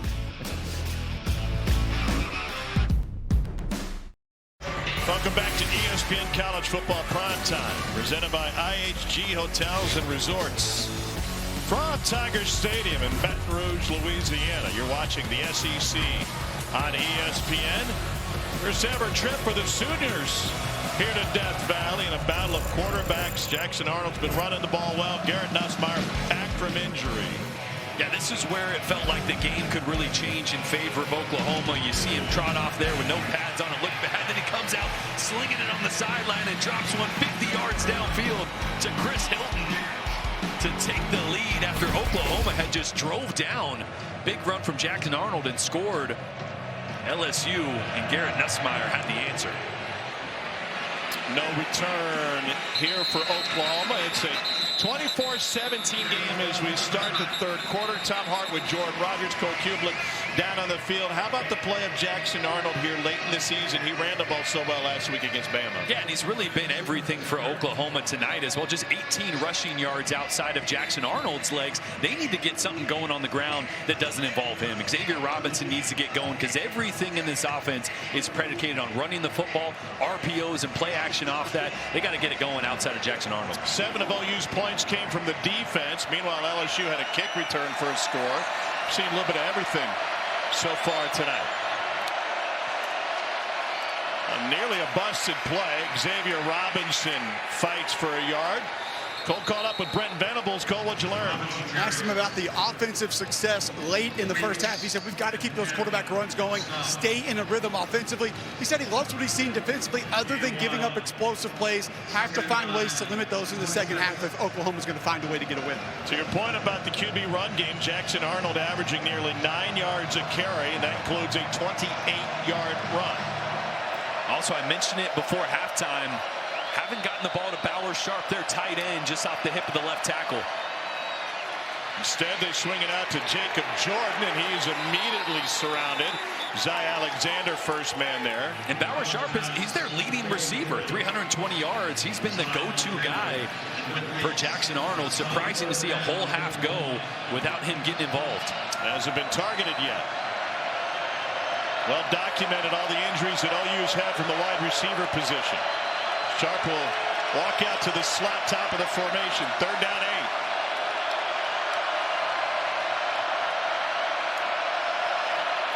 8. 5-man rush. Arnold gets out of there. And now he's got room to rumble in a beautiful block downfield. Xavier Robinson freed him for another 10 on a 16-yard run. Yeah, Whit Weeks is the one off the right side that brings the initial pressure. Jackson does a great job of stepping up, getting skinny, breaking an arm tackle there and using his legs to pick up another big first down. And Xavier Robinson getting involved downfield, getting some hands on Gilbert as well.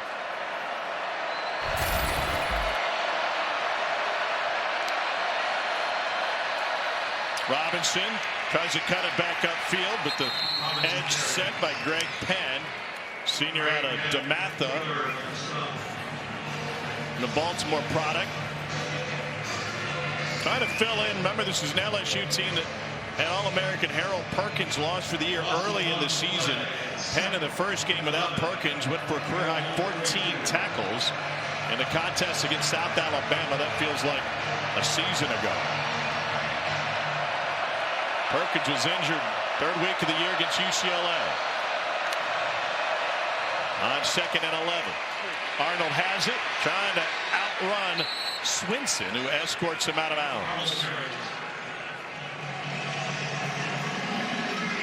You know, we talked with this Oklahoma coaching staff after Jackson Arnold was benched, and they said one of the things that's impressed us is he has just gone about his business the same as if he were a starter. And Brent Venables had a long chat with him after that. And that preparation helped him when he regained the starting job. Sooners 1 for 5 on 3rd down tonight.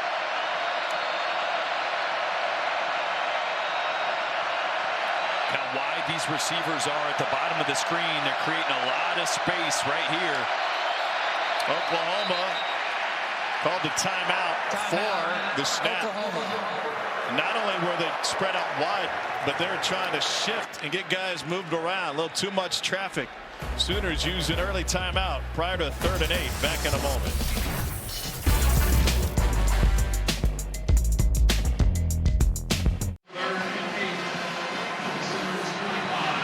First ever regular season meeting between Oklahoma and LSU. And 3rd down coming up for OU. Jackson Arnold's been the main cog in their run game the last 2 games, but even so tonight. Averaging nearly 9 yards a carry. And LSU's going to stack the line of scrimmage. They're going to drop these guys out, and I think they're going to play drop 8 here. Got a spy on Arnold. Can't quite get to him. Hangs a U-turn. Fires out of bounds. Boy, so they don't drop 8 into coverage, but they keep Weeks there, and another guy spying Jackson Arnold. Blake Baker, defense coordinator for LSU, is realizing, as everybody else is, the offense is running through Jackson Arnold's legs right now. If he can take that away on 3rd down, take away the scrambling ability, it's going to be tough sledding for Oklahoma.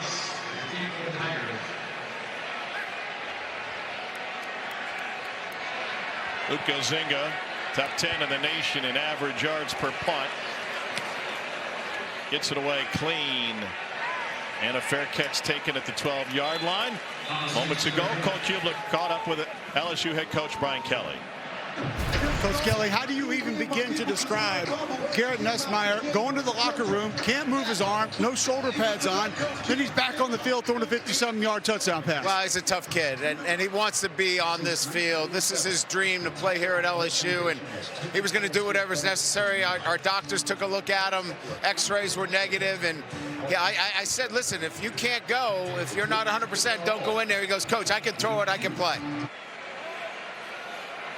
He is a coach's son. Football is his lifeblood, and they try to run it but find nothing. In fact, Garrett Nussmeier moved 12 times through 8 different states and Canada, but he and his family always came back home to Lake Charles, Louisiana in the summers. His dad, now quarterback coach with the Eagles, had been with the Cowboys a previous stop after being Walter Payton Award winner as a 1AA Player of the Year, Idaho.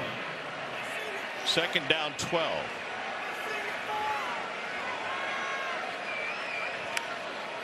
Pressure. And blown up as soon as it's caught. Billy Bowman all over Caden Durham. And it was really the pressure that Oklahoma brings. Danny Stutzman, Kip Lewis are both going to come. Stutzman comes free. And Garrett Nussmeier's got to get rid of this ball quick. Really good job. I think that's going to be the plan for Zach Alley in this Oklahoma defense. Really need to start forcing the issue and really testing Garrett Nussmeier. And how good does that shoulder feel? Going to blitz him and see if they can't get a body on him. Make him a little uncomfortable.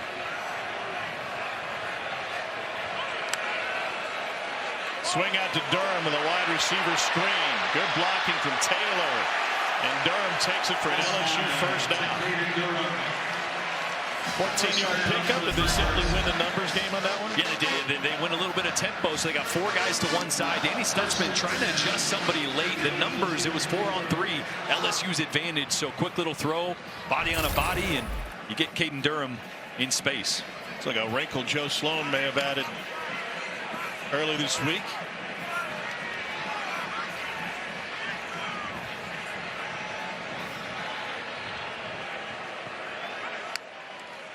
First down, LSU runs it behind Josh Williams. And LSU staying ahead of the pace. This is an Oklahoma defense that came in 15th in the country against the run. And top 20 defense overall. Danny Stutzman and company do a lot of things well, not the least of which is causing havoc and getting takeaways. 3 straight games with a defensive touchdown for the Sooners.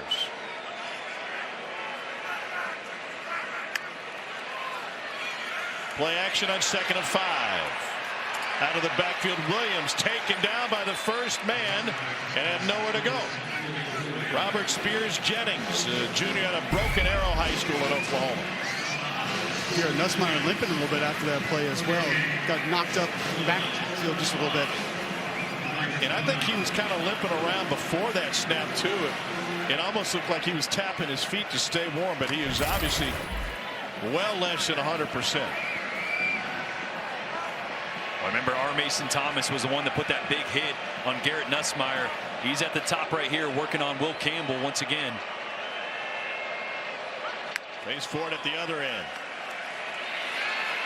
They almost got to him with 4. Now Nussmeier to run, and he dives forward, and he stumbles his way to an LSU first down. He told us, I've got to learn when to run. It cost us against Ole Miss. Watch, R. Mason Thomas is going to try the speed rush again on Will Campbell, but watch the adjustment. See how much depth he gets on those first 2 kicks.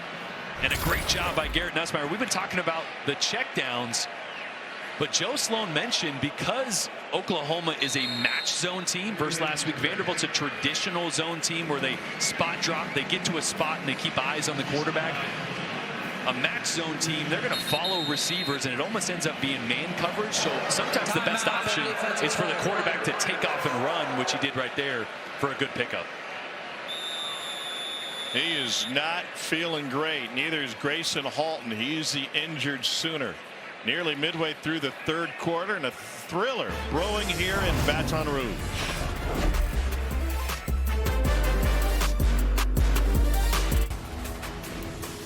ESPN College Football Primetime, presented by IHG Hotels and Resorts, is brought to you by Dell Technologies. Welcome to Now. First meeting between these two. Bud Wilkinson's Oklahoma team blanked number 9 LSU in the 1950 Sugar Bowl. There was some drama involved in that. Bud Wilkinson got a phone call at his hotel. They were training in Biloxi that there's some guys spying on their practice. So they found a cop. The next day they went over to the garage, and a couple of guys were over there indeed. Piggy Barnes, who was with the Eagles, a former LSU lineman, and Goober Morse, who was a fan closely associated with the athletic department, were both spying on Oklahoma. I think if you get in a situation where Piggy and Goober are spying on I think you don't really worry about it. Just let it pass. Yeah, just, you know, hey, you know what, whatever you guys think you got, good luck. There's a lot of things in society that have gotten better in the last 70 years. Nicknames are not one of them. No, we need more Goobers and Piggies. We have a delay in the field right now. There's an injured official in the trainer's tent on the LSU sideline right now. Well, just give him that Garrett Nussmeier treatment in there. He'll be back in no time. I mean, it's pretty amazing that Garrett Nussmeier looked like something may have been a separated shoulder to come back in your throwing shoulder and then uncork a 40-yard pass. I did hear Brian Kelly tell the LSU radio crews that it was a clavicle, and they were concerned about further damage. He had an x-rayed, and he was cleared after having those x-rays. Yeah, I mean, I was really worried seeing it initially that it was a broken clavicle. I mean, I didn't want to say it, but that's what you think when you fall with somebody on top of you like that. So glad all the x-rays came back negative, and glad he's out there fighting through a little bit of pain. So here's the change with the officials. Matt Leffler has been our referee throughout this game. He's in the tent. And so Jason MacArthur, the center judge, will take over as the referee and assume the white hat. So they're playing a man down. How many second string reps do you think he got in practice this week? Well, I had a great visit with him before the game, and he was really excited about this contest. Jason's great. He's worked plenty of these games. We know him well. But do you think they just share the same hat, or do you think he's got a white hat in his bag? No, he's got to have his own. Nussmeier slings it to the perimeter. Kyron Lacey with a burst. And that's a first down for LSU on a pickup of 17. So these officials, by the way, they go one less and change the mechanics a little bit. They'll only be the referee in the backfield. But otherwise, something that they train for and are well accustomed to. 1st and 10. LSU with a 7-point lead past the midway point of the 3rd quarter.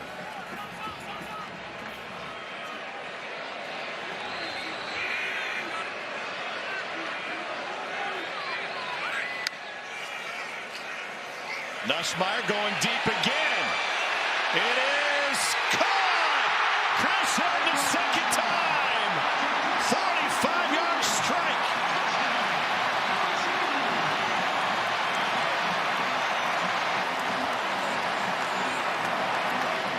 What a performance by Garrett Nussmeier. 2 touchdown passes of 40 yards or greater after the shoulder injury. That's just been bombs away. And how about Chris Hilton? Fall camp, he was supposed to be the guy. He was going to be the go-to deep threat, so dynamic, elite speed. Missed a lot of the first half of the season and then have had his struggles tracking the ball downfield. 2 massive catches here in this game for huge gains and touchdowns. But a long talk with Brian Kelly about coaching up Chris Hilton. Here's a look at the grab and making sure he had it secured. Boy, and these aren't easy catches either. Ball moves a little bit, but I think his hand was underneath it as he impacted the ground. What a catch. Damian Ramos with the point after that heated exchange between Brian Kelly and Chris Hilton. And Kelly assuring us it was all about coaching. We've been working with them in practice time and again. Don't leave your feet. You're a good enough receiver. Run through it, and you'll come up with those catches. And they worked for Hilton tonight. This is back at A&M. This is where it first started percolating. And BK telling us, listen, it wasn't just in game, it was in practice. And we tried to hammer that home to him, and then it bubbled over the top in the Florida game. And Brian Kelly getting his attention. And the point is, it may look like one thing at home, but this is what it's supposed to look like now after you get the guy coached up. Yeah, these type of throws, he was jumping way too early, sometimes even coming down as the ball was still not quite to him. He's done a great job of adjusting twice to 2 different types of throws. One on the back hip that he adjusted to for the first touchdown, and that one running through it to make sure he secured it all the way to the ground. What a big night for Chris Hilton Jr. It's great to see. He's had to fight through injuries throughout his career as a Tiger. It's the 4th game of 3 touchdown passes or more for Garrett Nussmeier this year. And now Oklahoma facing a healthy deficit. Yeah, but this is where if you're Joe John Finley, the offensive coordinator for Oklahoma, you can't change your game plan because you're not a team that's built to be a drop back passing team, to come from behind. So you got to look at that scoreboard and go, hey, we can't get all 14 points back in the next 5 or 6 minutes. We need to chip away, put some longer drives together, get some momentum, get back to the ground game, and see if you can't cut this lead before the 4th quarter. Arnold on the run, delivers on time, and a turn upfield by Jacob Jordan, who is offensive coordinator Joe John Finley refers to as Frosty. Said he showed up. Was impressed by his frosted tips. I had frosted tips back in the day. Leffler is on the sideline. That's Matt Leffler, who started the game as the referee. We'll wait and see if he returns to action out of the tent.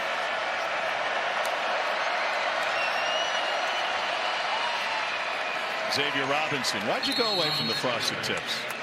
Well, you know, it was big, and in high school the boy bands were going, and I was like, let's just bleach my hair and see what happens. Strike me as a puka shell kind of guy. Oh, I had the puka shells rocking as well. I was also about 5'2", so it was just not a good look all the way around. You know, I'm glad I shaved the head quickly after. You've grown into your hair nicely. 2nd and 7. Jackson Arnold was the Gatorade National Football Player of the Year. Coming out of high school, #1 dual threat quarterback. Pressured, got rid of it.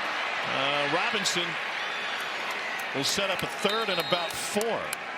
And Jackson Arnold acclimating well to pressure in the pocket. A lot of traffic around him. Yeah, the ball's just come out of his hands quickly. You're going to see the pressure come from the left side. Logan Howland working on Savion Jones. Jones almost gets there, but that clock in Jackson Arnold's head has been moving faster since he got sat down on the bench for 3 weeks. I think he's really focused on his preparation, mental preparation, knowing his answers and where to get the ball out of his hands as quickly as possible.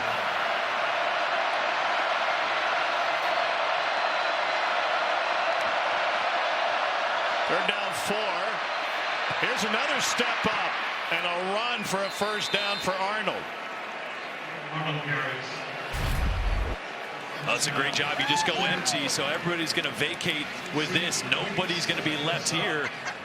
And so Arnold does a great job of just stepping up, seeing that vacancy. And that was the thing he told us, because we had him a few weeks ago when he really just got back into the lineup. He said, I'm going 1 to 2, and if it's not there, I'm running. And through that, he's protecting the football, and obviously his legs and the run game improving as well. The throw on first down. Nope, he's going to run it again. And part of that, I'm sure, frustration at the outset about being benched kind of flipped and did a 180 when he came back. He told us, he said, I'm just trying to be the best version of myself every day, but I see the game better. And at this point, I feel like I got nothing to lose. So weight off my shoulders, I can just go out and have fun. And no doubt that Bama game was a lot of fun. No doubt. Yeah, I mean, it was kind of redemption for him in a way, I think, for the roller coaster ride that's been this season. The accolades that he came to this program with.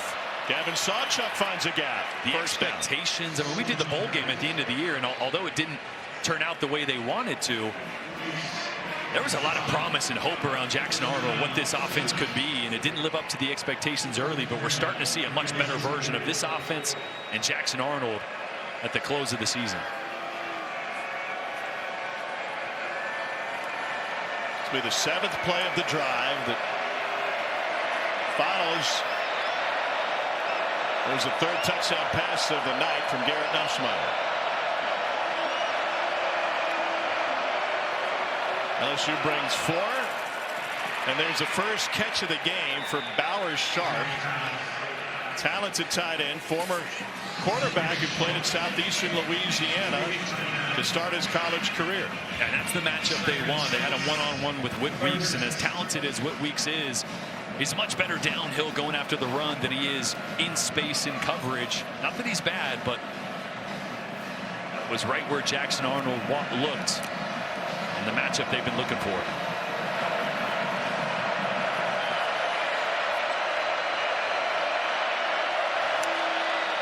Second and 6, fling to Bauer. He can throw it. Former quarterback, but he heaves it while he was in the grass, but it's picked off. A blind toss that Sage Ryan comes up with. Ill-advised throw by Bauer Sharp after being pressured by Stamps.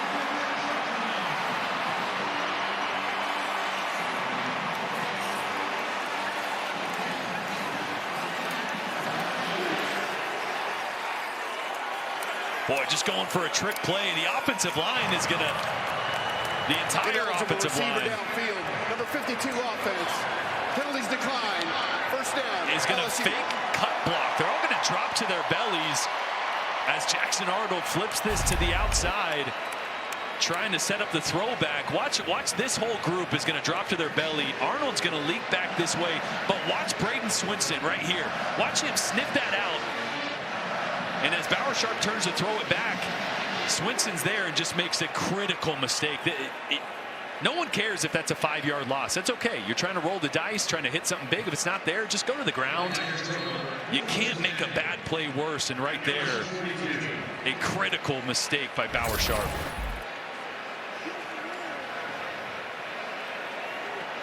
For Ryan, his first pick of the season. Nussmeier out of the backfield finds Anderson. What an all-around performance for LSU. Nussmeier's success with the deep ball, a 100-yard kickoff return for a score. And Garrett Nussmeier is 20 for 25 for 228 and 3 touchdowns. Boy, that's after going 28 of 37 for 332 last week. He's playing so efficient right now. Well, one thing that this coaching staff stresses is, well, Nussmeier's been around. This is his first year as a starter. Oklahoma brings 4. Nussmeier incomplete. Now, compare that to some of the other great quarterbacks. Joe Burrow transferred in from Ohio State. He really struggled his first year here before they brought in Joe Brady. They reinvented the offense, and then he was able to kind of find his rhythm. I remember we met with Joe Burrow early in the 2019 season He had it out for you, which is a second story. But this is 2018 Joe Burrow. That's what he was. Those were his numbers. And Nussmeier, a much more comfortable position. And I think I ranked Joe Burrow going into that next season at like the 9th best quarter, 8th or something in the SEC, because he just wasn't very good the year before. And he knew what you said, too. Nussmeier. That's the competitor he is. He's going to scramble and dives past the 50.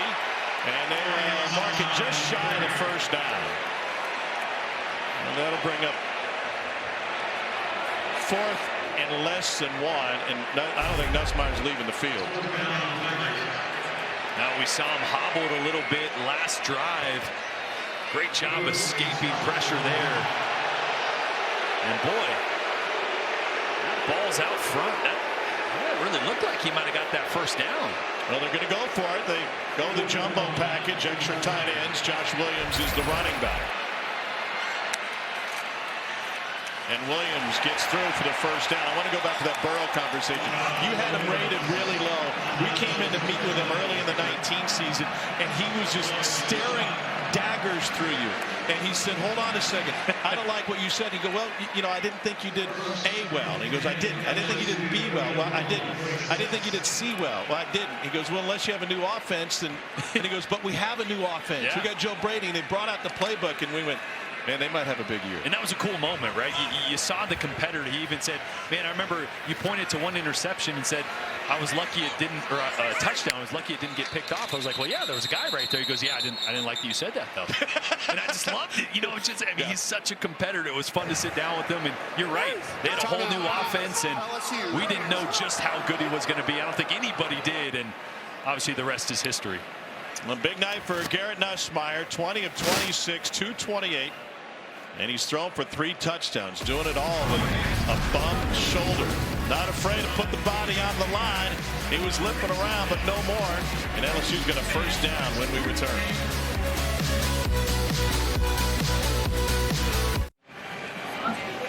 And there's a Taco Bell Live Más student section. All season long, student sections across the country are competing to be the Taco Bell Live Más student section of the year. Download the Taco Bell app to learn more. That guy wants it all. Give him a Cholito. Coach Venables must have bought him some Taco Bell the other night when he racked up a $94 bill in the drive-thru.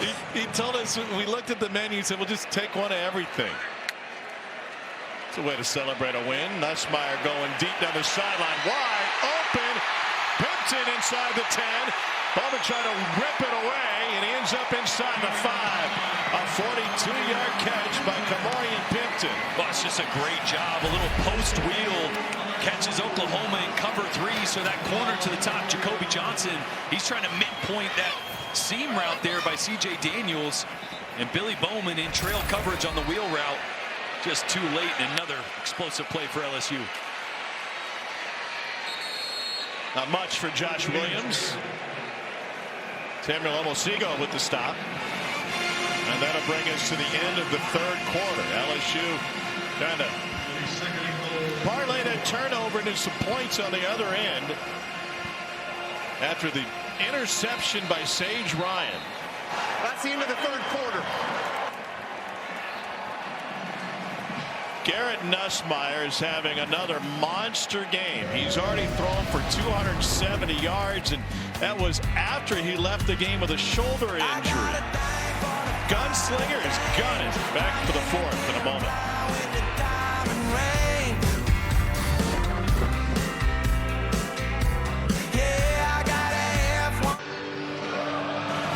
Tuesday night, it's the exclusive reveal of the next college football playoff top 25 rankings. Reese and the guys will break them down from top to bottom. And live interview with committee chair Ward Manuel, the Michigan athletic director. They've had a celebration today. They'll also project a 12-team field at 7 Eastern on ESPN and the app. Garth Brooks takes us into the 4th quarter. Garrett Nussmeier takes a snap before the music ended, and by law, before the snap, timeout was called. Oklahoma. By law, you got to finish Garth Brooks. Oklahoma know that. They use a timeout. Well, it has been complete chaos in college football, and we would have it no other way. As this chaotic regular season comes to a close, do we truly understand what's about to be unleashed? 11 CFP games instead of 3, 4 rounds instead of 2, college football in late January. So no, none of us is ready, but all of us are here for it.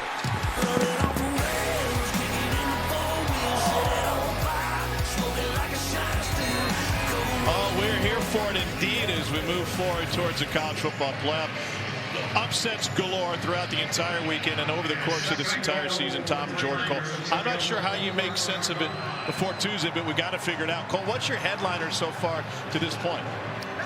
Just the chaos that there is, and only one team really has survived, and that's been Oregon. Everybody else has some sort of a blemish, some serious question marks, but Oregon's been tested. They've been undefeated. I think the one team that you don't have a lot of dings on. Nussmeier, fade, end zone, incomplete. Trying to find C.J. Daniels. How do you then break down what happened in the Big Ten today, and does it make you think terribly different about Ohio State? I don't think so. I mean, all bets are off in rivalry games, right? We know that Michigan roster is depleted from what they had last year, but it's still a good, talented football team. They haven't been their best this year, and you never know what can happen in a rivalry game. So I don't dock them too many points, but man, Penn State now slipping into the Big Ten championship game. Oregon, we're going to have some pretty cool home playoff games. Maybe one in Rocky Top. Nussmeier sidearms it, and it's incomplete to Josh Williams. You know, everyone's been gnashing their teeth every Tuesday night, Wednesday morning about what Ward Manuel said and how they had to make sense of all the rankings. And if I could encourage anything, it's just to pump the brakes.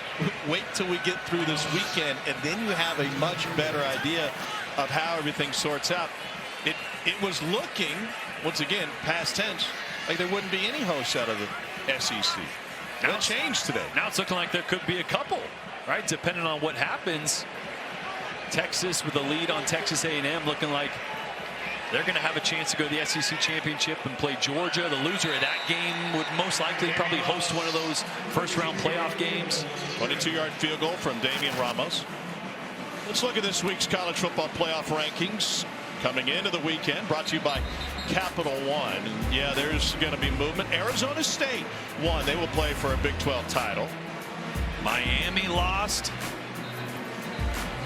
Who else lost in here? Ohio State lost. Georgia almost lost. Georgia almost lost. You bring up a really interesting point, I think, about Ohio State and Michigan. And I saw the same thing in the Egg Bowl last night. I feel like, and I don't know if the committee will do this, but I think there needs to be consideration for grading rivalry games on a curve. Yeah, their context matters. Context matters in all games, especially in rivalry games, knowing the bad blood and the intensity and the emotion that go into those, especially as close as it was. It was an ugly game, right? 13-10, but it was close. And so I think you do take that into account rather than kind of losing by 10 or 2 touchdowns, you know, in a different non-rivalry game. I think that matters. Yeah, and it's not, to your point about the context, it's not that those games should matter. Every game result, every data point that you put up over the course of the season should be weighed. This one's a half swing and punched all the way through the back of the end zone. So let's give you a resume comparison for some of these teams you could consider to be bubble teams. Miami, best wins on the road at Louisville. Same for SMU. So Miami now a 2-loss team. Bama and South Carolina 3-loss teams. You could also throw Ole Miss up there. What a huge win for South Carolina on the road at Clemson today. And this is where context of how you're playing at what point in the season matters, because Alabama got blown out last week by Oklahoma. South Carolina's won 6 in a row, and their resume continues to get stronger, winning today against Clemson, a team that the committee has thought highly of and has played well in the back half of this season as well. And you saw that Miami and SMU don't have a single win against a top 25 team. Yeah. Oklahoma trying to go tempo here, down 17. Cole, how do you view and try to sort out these teams that are on the back end, especially the 3-loss teams? They're going to get to Arnold and take them down. That'll be a loss of 3. Dominic McKinley, the freshman, with the sack for LSU. I think the aspect that Jordan just brought up of who's hot now, I realize it's a body of work, but it's a long season, and the 12 best teams are what we want to see in, why would you not want the best teams right now? South Carolina would have to qualify. Arizona State would have to qualify. SMU's been hot as of late. I think those teams do deserve a little bit of extra credit for how they're playing the last month of the season. South Carolina is one of three-loss SEC teams, but they lost that are in consideration. They lost to the other two, Alabama and Ole Miss. Pressure coming, and Arnold can't escape.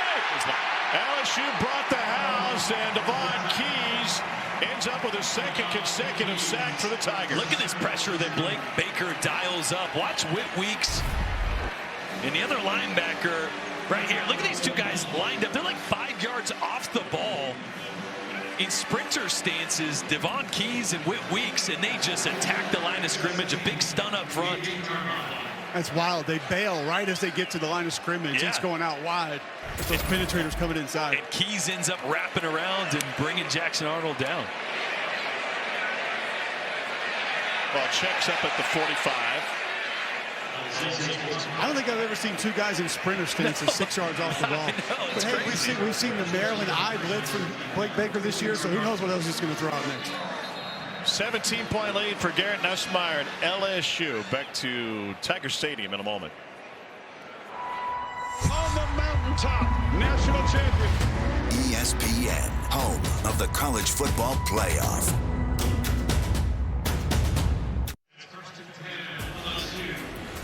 Welcome back to ESPN College Football Primetime. It's the SEC on ESPN. Presented by IHG Hotels and Resorts. Princeton.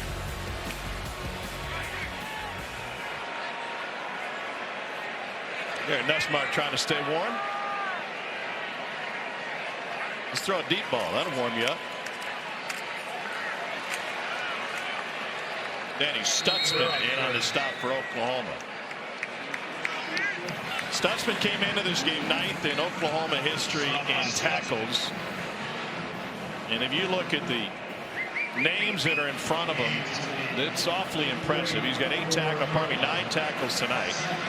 In on 1 for a loss. He was first team All Big 12 last year.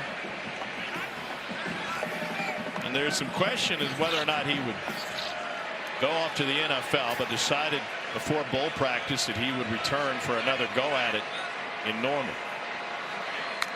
2nd and 8.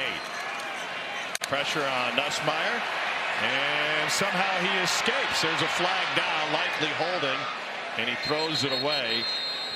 We were having Zoom calls with the Oklahoma players this week, including Kip Lewis, and Danny just happened to be in the room when we were doing the calls. Kip mentioned it, and so the last-second request, we said, hey, Danny, can you jump on?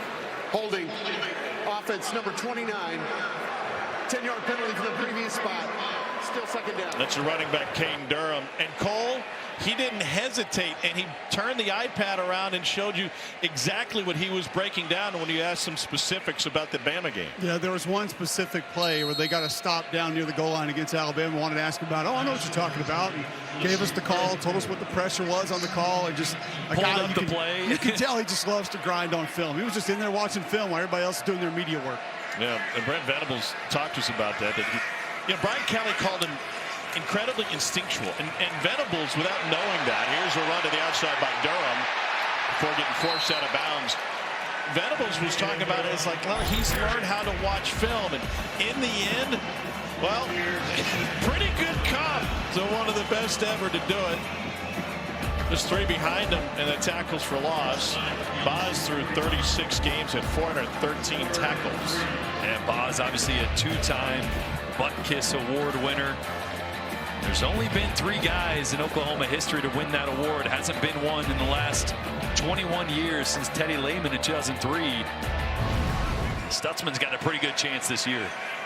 Be pretty cool to see the Butt Kiss Award come back to Norman. Or tackles away from moving into 8th place in school history. Almubanga is banged up for LSU. They've already had to rotate through at left guard with Garrett Dellinger hurt. Now Almubanga, the freshman from Buford, Georgia. Offense, number 65.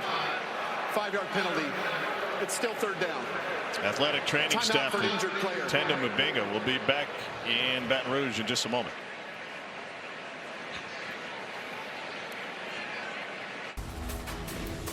ESPN College Football Prime Time is presented by IHG Hotels and Resorts. 19 hotel brands, one loyalty program.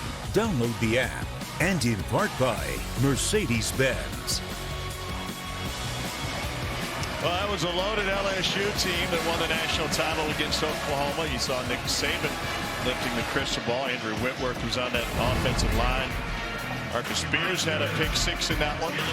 It's only the 4th meeting all time between these programs, the first in the regular season. Bud Wilkinson's team won the Sugar Bowl at Tulane Stadium 1950. Then back at the Sugar, 04 for the national title against an Oklahoma offense that averaged 45 points a game, held to 14. And Joe Burrow put 63 on the Sooners in Atlanta on the way to a national title 19. We got flags and whistles. False start. Offense, number 79. 5-yard penalty. Still third down.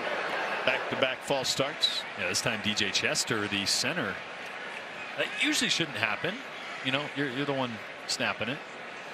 Well, you got a motion timing up, and there's Tyree Adams, who was filling in for Mabinga as he ran off there. Quick work for Adams. Yeah, he can count as a snap. Leaves LSU with a 3rd and 13.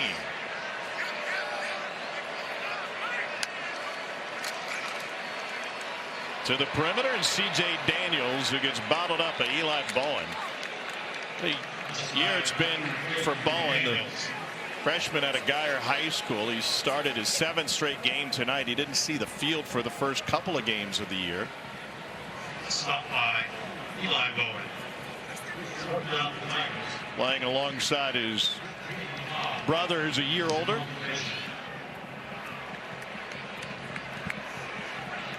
There's his brother Peyton back to receive this punt from Blake Oschendorf. Sooners came after it. Oschendorf goes down, no flag, tripped over his own guy. Return from the 6, and Bowen gets past the 10. 48-yard punt, 5-yard return. Matt Berry's Arizona State Sun Devils are playing for a Big 12 title next week. Let's go to the studio, see what else is happening. Oh, Tom Hart, you're speaking to my soul. They're in the Big 12 championship game. We've got your AT&T countdown to the CFP National Championship update. It is hard to believe we are going into championship weekend with one undefeated team, and it's Oregon. They are up big on Washington, 35-14. All right, Matt, thanks. Savion Jones is banged up. Sun Devils still awaiting their opponent. BYU will follow us later tonight. Is this the new reality of college football? Only one undefeated going into a conference championship weekend. I think about where we are with the 12-team playoff and the comp to the NFL. Chiefs lost 4 regular season games last year. It's okay to lose. You don't have to be perfect anymore. Will that continue? I think so. Yeah, and I think that's a good thing. And I think parity across college football is not just NIL, right? And the second string guys of these elite programs getting pilfered and moving all over the conferences, but it's also no divisions in these big conferences anymore. So sometimes the schedule can be even that much harder because you can play whoever in any conference. Super conferences are here with Big Ten and SEC. Get more and more teams, so I think it's a sign of things to continue. Second sack for the freshman Dominic McKinley. And those issues that Oklahoma's offensive line had early in the season, specifically against South Carolina, but little throughout the year, reared its ugly head. 3 straight sacks for LSU now. McKinley's got 2 of them. Able to avoid the sack, but nothing happening. Wow, what a physical play. Sam Franklin got cut down. You know, there's some pretty good defensive fronts in this conference. As you see here, Jackson Arnold just trying to get rid of the ball. That's some pretty good ones, right? You think an Ole Miss, you think Georgia's pretty good, Texas really good. You know who leads the SEC in quarterback pressure percentage? LSU. You had 5.5 hours in the car today. Come up with that? Well, I mean, that was just kind of surprising, right? 3rd and 16.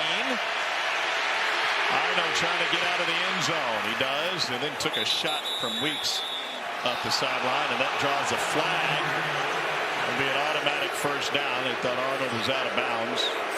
Yeah, a little mental mistake by Weeks there. Hold on, you came here from Tuscaloosa today. Let's see if Weeks got him. Yeah, he did. After the play, personal foul, late hit out of bounds, defense number 40. 15-yard penalty will be added to the end of the run.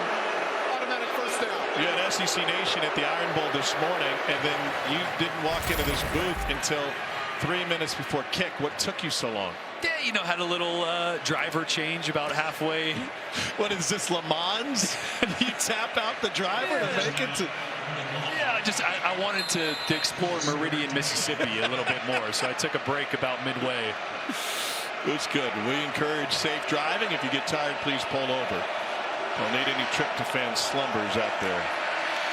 Arnold pressured again. They got a hand on him, but didn't bring him down. And Arnold showing off his legs and goes tumbling down at the 35 after another first down scramble.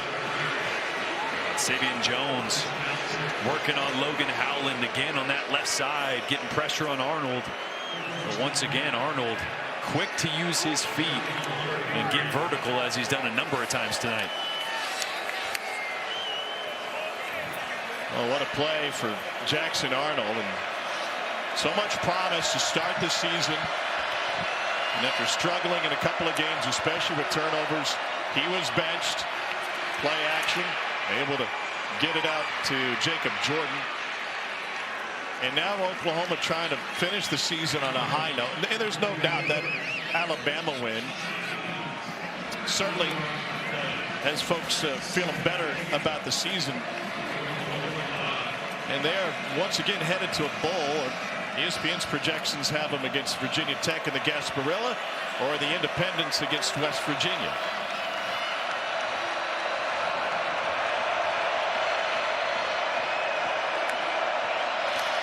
On second down, Arnold throws it away, but Texas is the exception to the rule. The success that the Longhorns are having this season under Steve Sarkisian. A lot of teams, their first year in the league, whether it be Missouri finished with a losing record, Texas A&M and Arkansas both struggled when they first showed up to the SEC. Now, Missouri bounced back year 2, made it to Atlanta. But it's not uncommon to struggle. Totally, especially when you come in a league like Oklahoma did, replacing their entire offensive line, all 5 starters gone. That's tough to come into the SEC, a line of scrimmage league. And flag down. Arnold tried to fit it in, and Gamble tried to find it sharp because Major Burns is right there. LSU, I think, lined up off sides.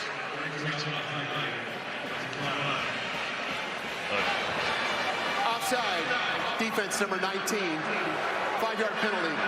Still third down. So while in history teams have struggled going into Power 5 conferences their first year, we could see a bunch of newcomers, though, winning this year, whether it be Texas in the SEC, Oregon in the Big Ten, SMU in the ACC. Here's the history.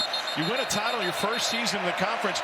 Virginia Tech in the Big East. Florida State was a power as an independent before they got to the ACC. Please reset the game clock to 7 minutes, 27 seconds. Then you have to go back to 1953 with Michigan State. And like you mentioned, we got 4 that could do it.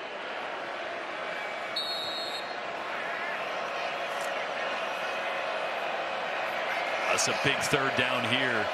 This game has felt out of reach for a little bit now since probably mid-third quarter, but you pick this up and get some momentum here, try to get some points. Make it a 2-score game here in the 4th quarter. Wow, what a hit. Zy Alexander has been a one-man wrecking ball tonight for LSU.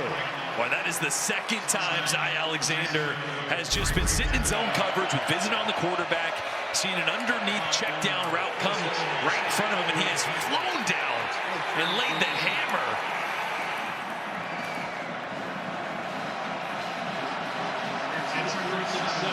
So Oklahoma leaves its offense on the field looking at 4th and 6.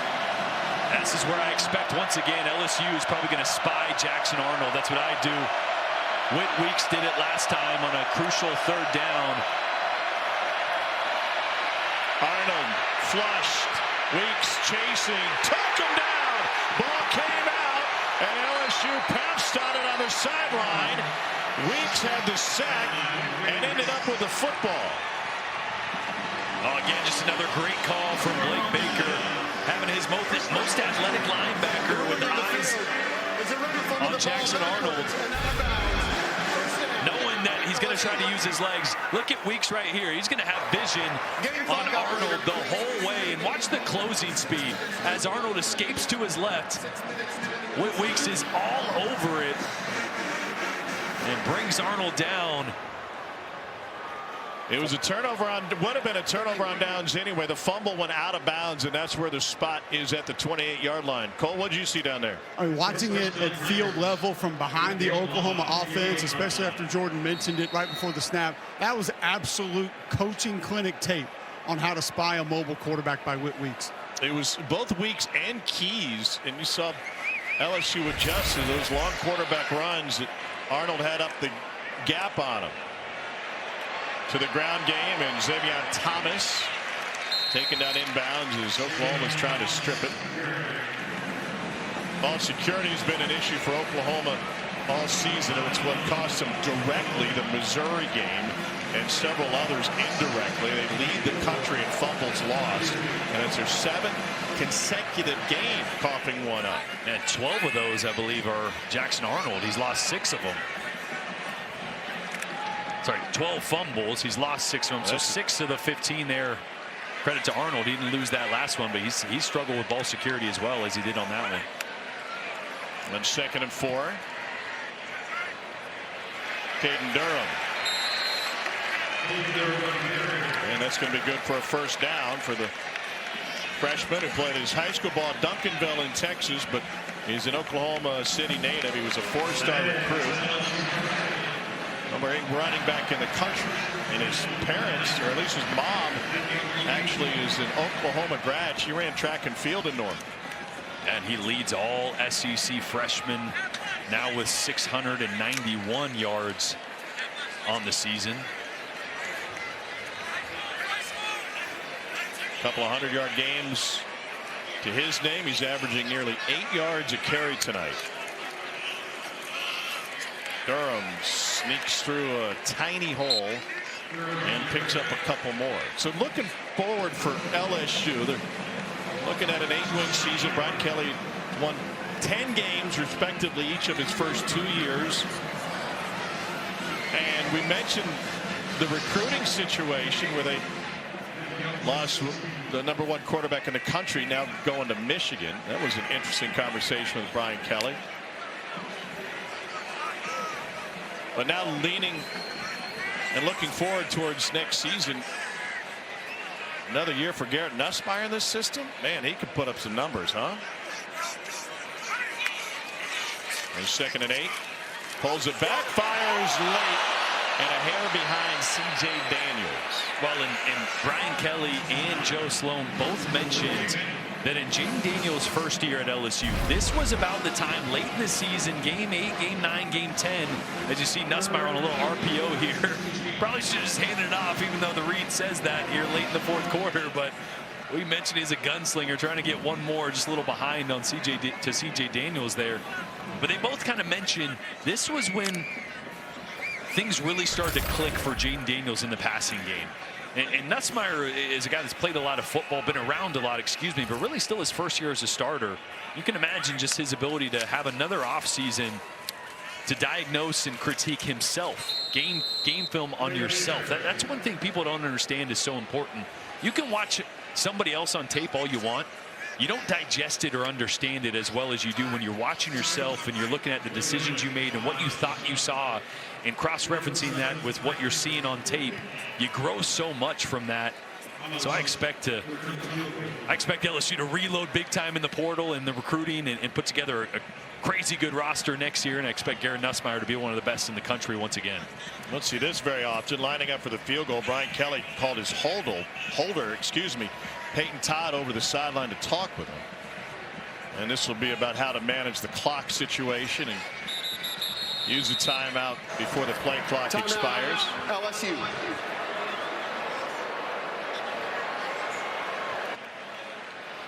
LSU looking to tack on another 3 points when we return. But what a night it's been in Death Valley for the Fighting Tigers of LSU and their leader, Garrett Nussmeier.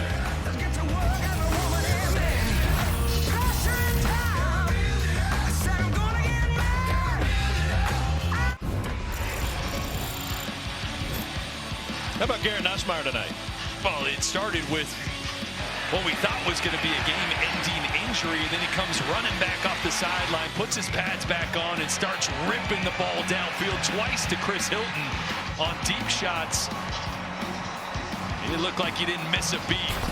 This LSU offense is just different with 13 at the helm. Our player spotlight brought to you by Royal Caribbean, and he's going to catch up with Jaden Daniels, the single-season passing yard leaders in LSU history. Two guys in front of him. Both won the Heisman. Out of timeout, Damian Ramos.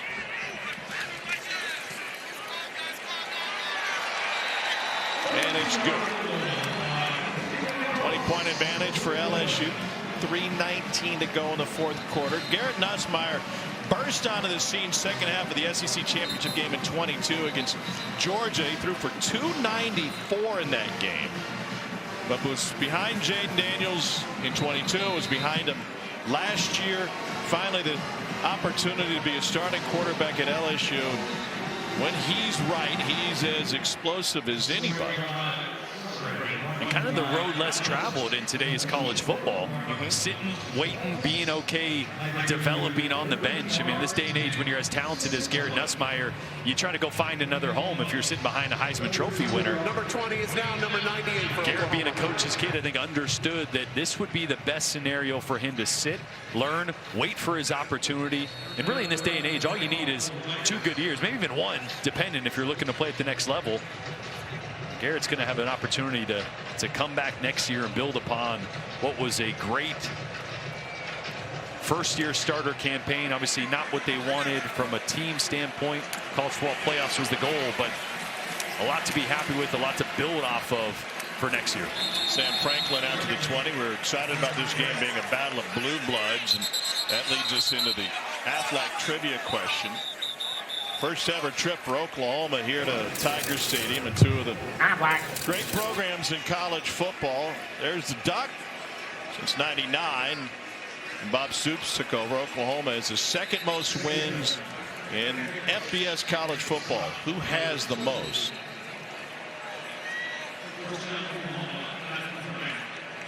Since 1999. Florida had a run in the early 2000s. Bama's had a run the last 15 years. Ohio State's played deep into the postseason.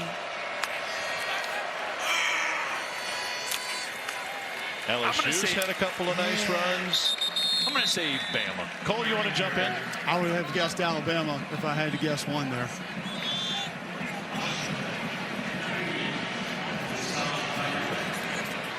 Tom, what do you think? I'm waiting for the reveal. Oh, come on.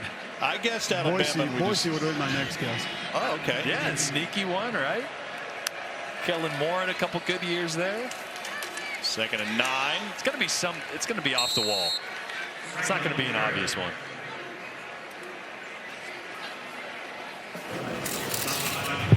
And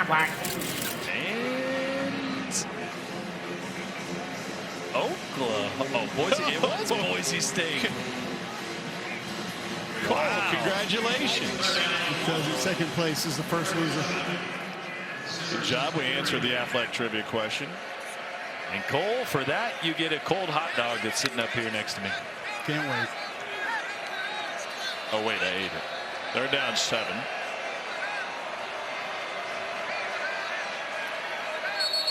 And the play clock That's a 2-minute timeout.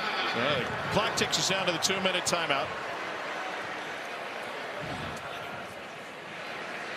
Well, Sooners knocked off Bama last week, and that made them bowl eligible for the 26th consecutive season, second in the country only to Georgia. Final 2 minutes after this. Matt Berry here in our college football studio. A&M has life courtesy of a Quinn Ewers pick six. It's tipped and picked off. Will Lee goes the other way, 90 yards for the touchdown. The flag was on Texas. 17-7 now. The Longhorns over A&M of the 2-minute timeout. Sam Franklin down the sideline. I imagine Kyle Field is rocking just a little bit. There's the longest play of the night for Oklahoma. Goes for 34 yards. Thanks to Franklin getting a touch. Because an Oklahoma team just kind of felt overwhelmed, late second quarter in this game, coming off the win against Alabama. How much do you think the Alabama game took out of them? Well, I don't think they came down from it until maybe Monday night, Tuesday morning. So this turned into a short week, really, for Oklahoma preparing for this game. You had Thanksgiving to that, so your preparation time wasn't going to be near the same. You had 2 weeks to prepare for that Alabama game. A lot more practice time, meeting time, film time, and even though they didn't install a lot of new plays, a lot of new formations, a lot of new motions, shifts, personnel groupings, weren't able to do all that against LSU for this game. So they sold that Alabama game like it was their Super Bowl, and it worked out well. You just weren't going to have the same amount of time to prepare for this one like you did for that one. 2nd and 4.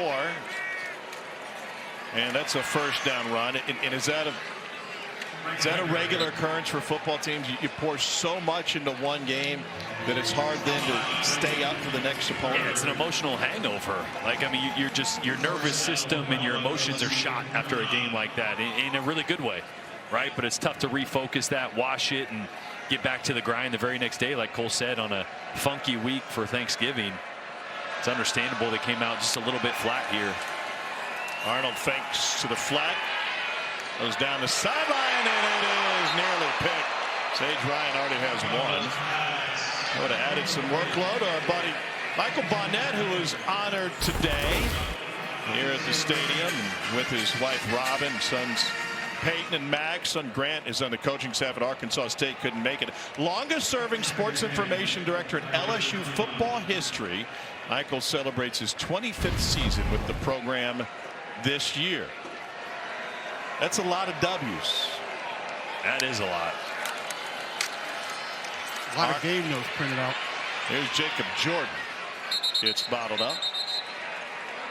We couldn't do our jobs without the fine sports information directors throughout all of college football, but especially in the SEC. And Mike Houck from Oklahoma and his staff, tremendous as well. They'll get ready for a bowl game. A couple of different options for Oklahoma. And we're talking with Brett Venables, and they also have a new offensive coordinator to hire, it seems. And at the 16-yard line. First ever trip for Oklahoma to Tiger Stadium. They brought a ton of fans who no doubt enjoyed the weekend in Baton Rouge, but they're going to come up short in the win column. One more play for Arnold. And they're trying to run it as the clock hits triple zeros.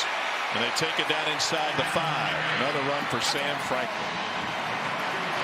Our final score tonight, LSU and Oklahoma wrap up the regular season. Tigers win at 37-17. Coming up next, Big 12 matchup, Houston and BYU. And so far, fantastic crew, including Cole Kublik and Jordan Rogers. I'm Tom Hart. Have a great weekend, everybody. Let's get you to Houston and BYU. Here's Dave Fleming.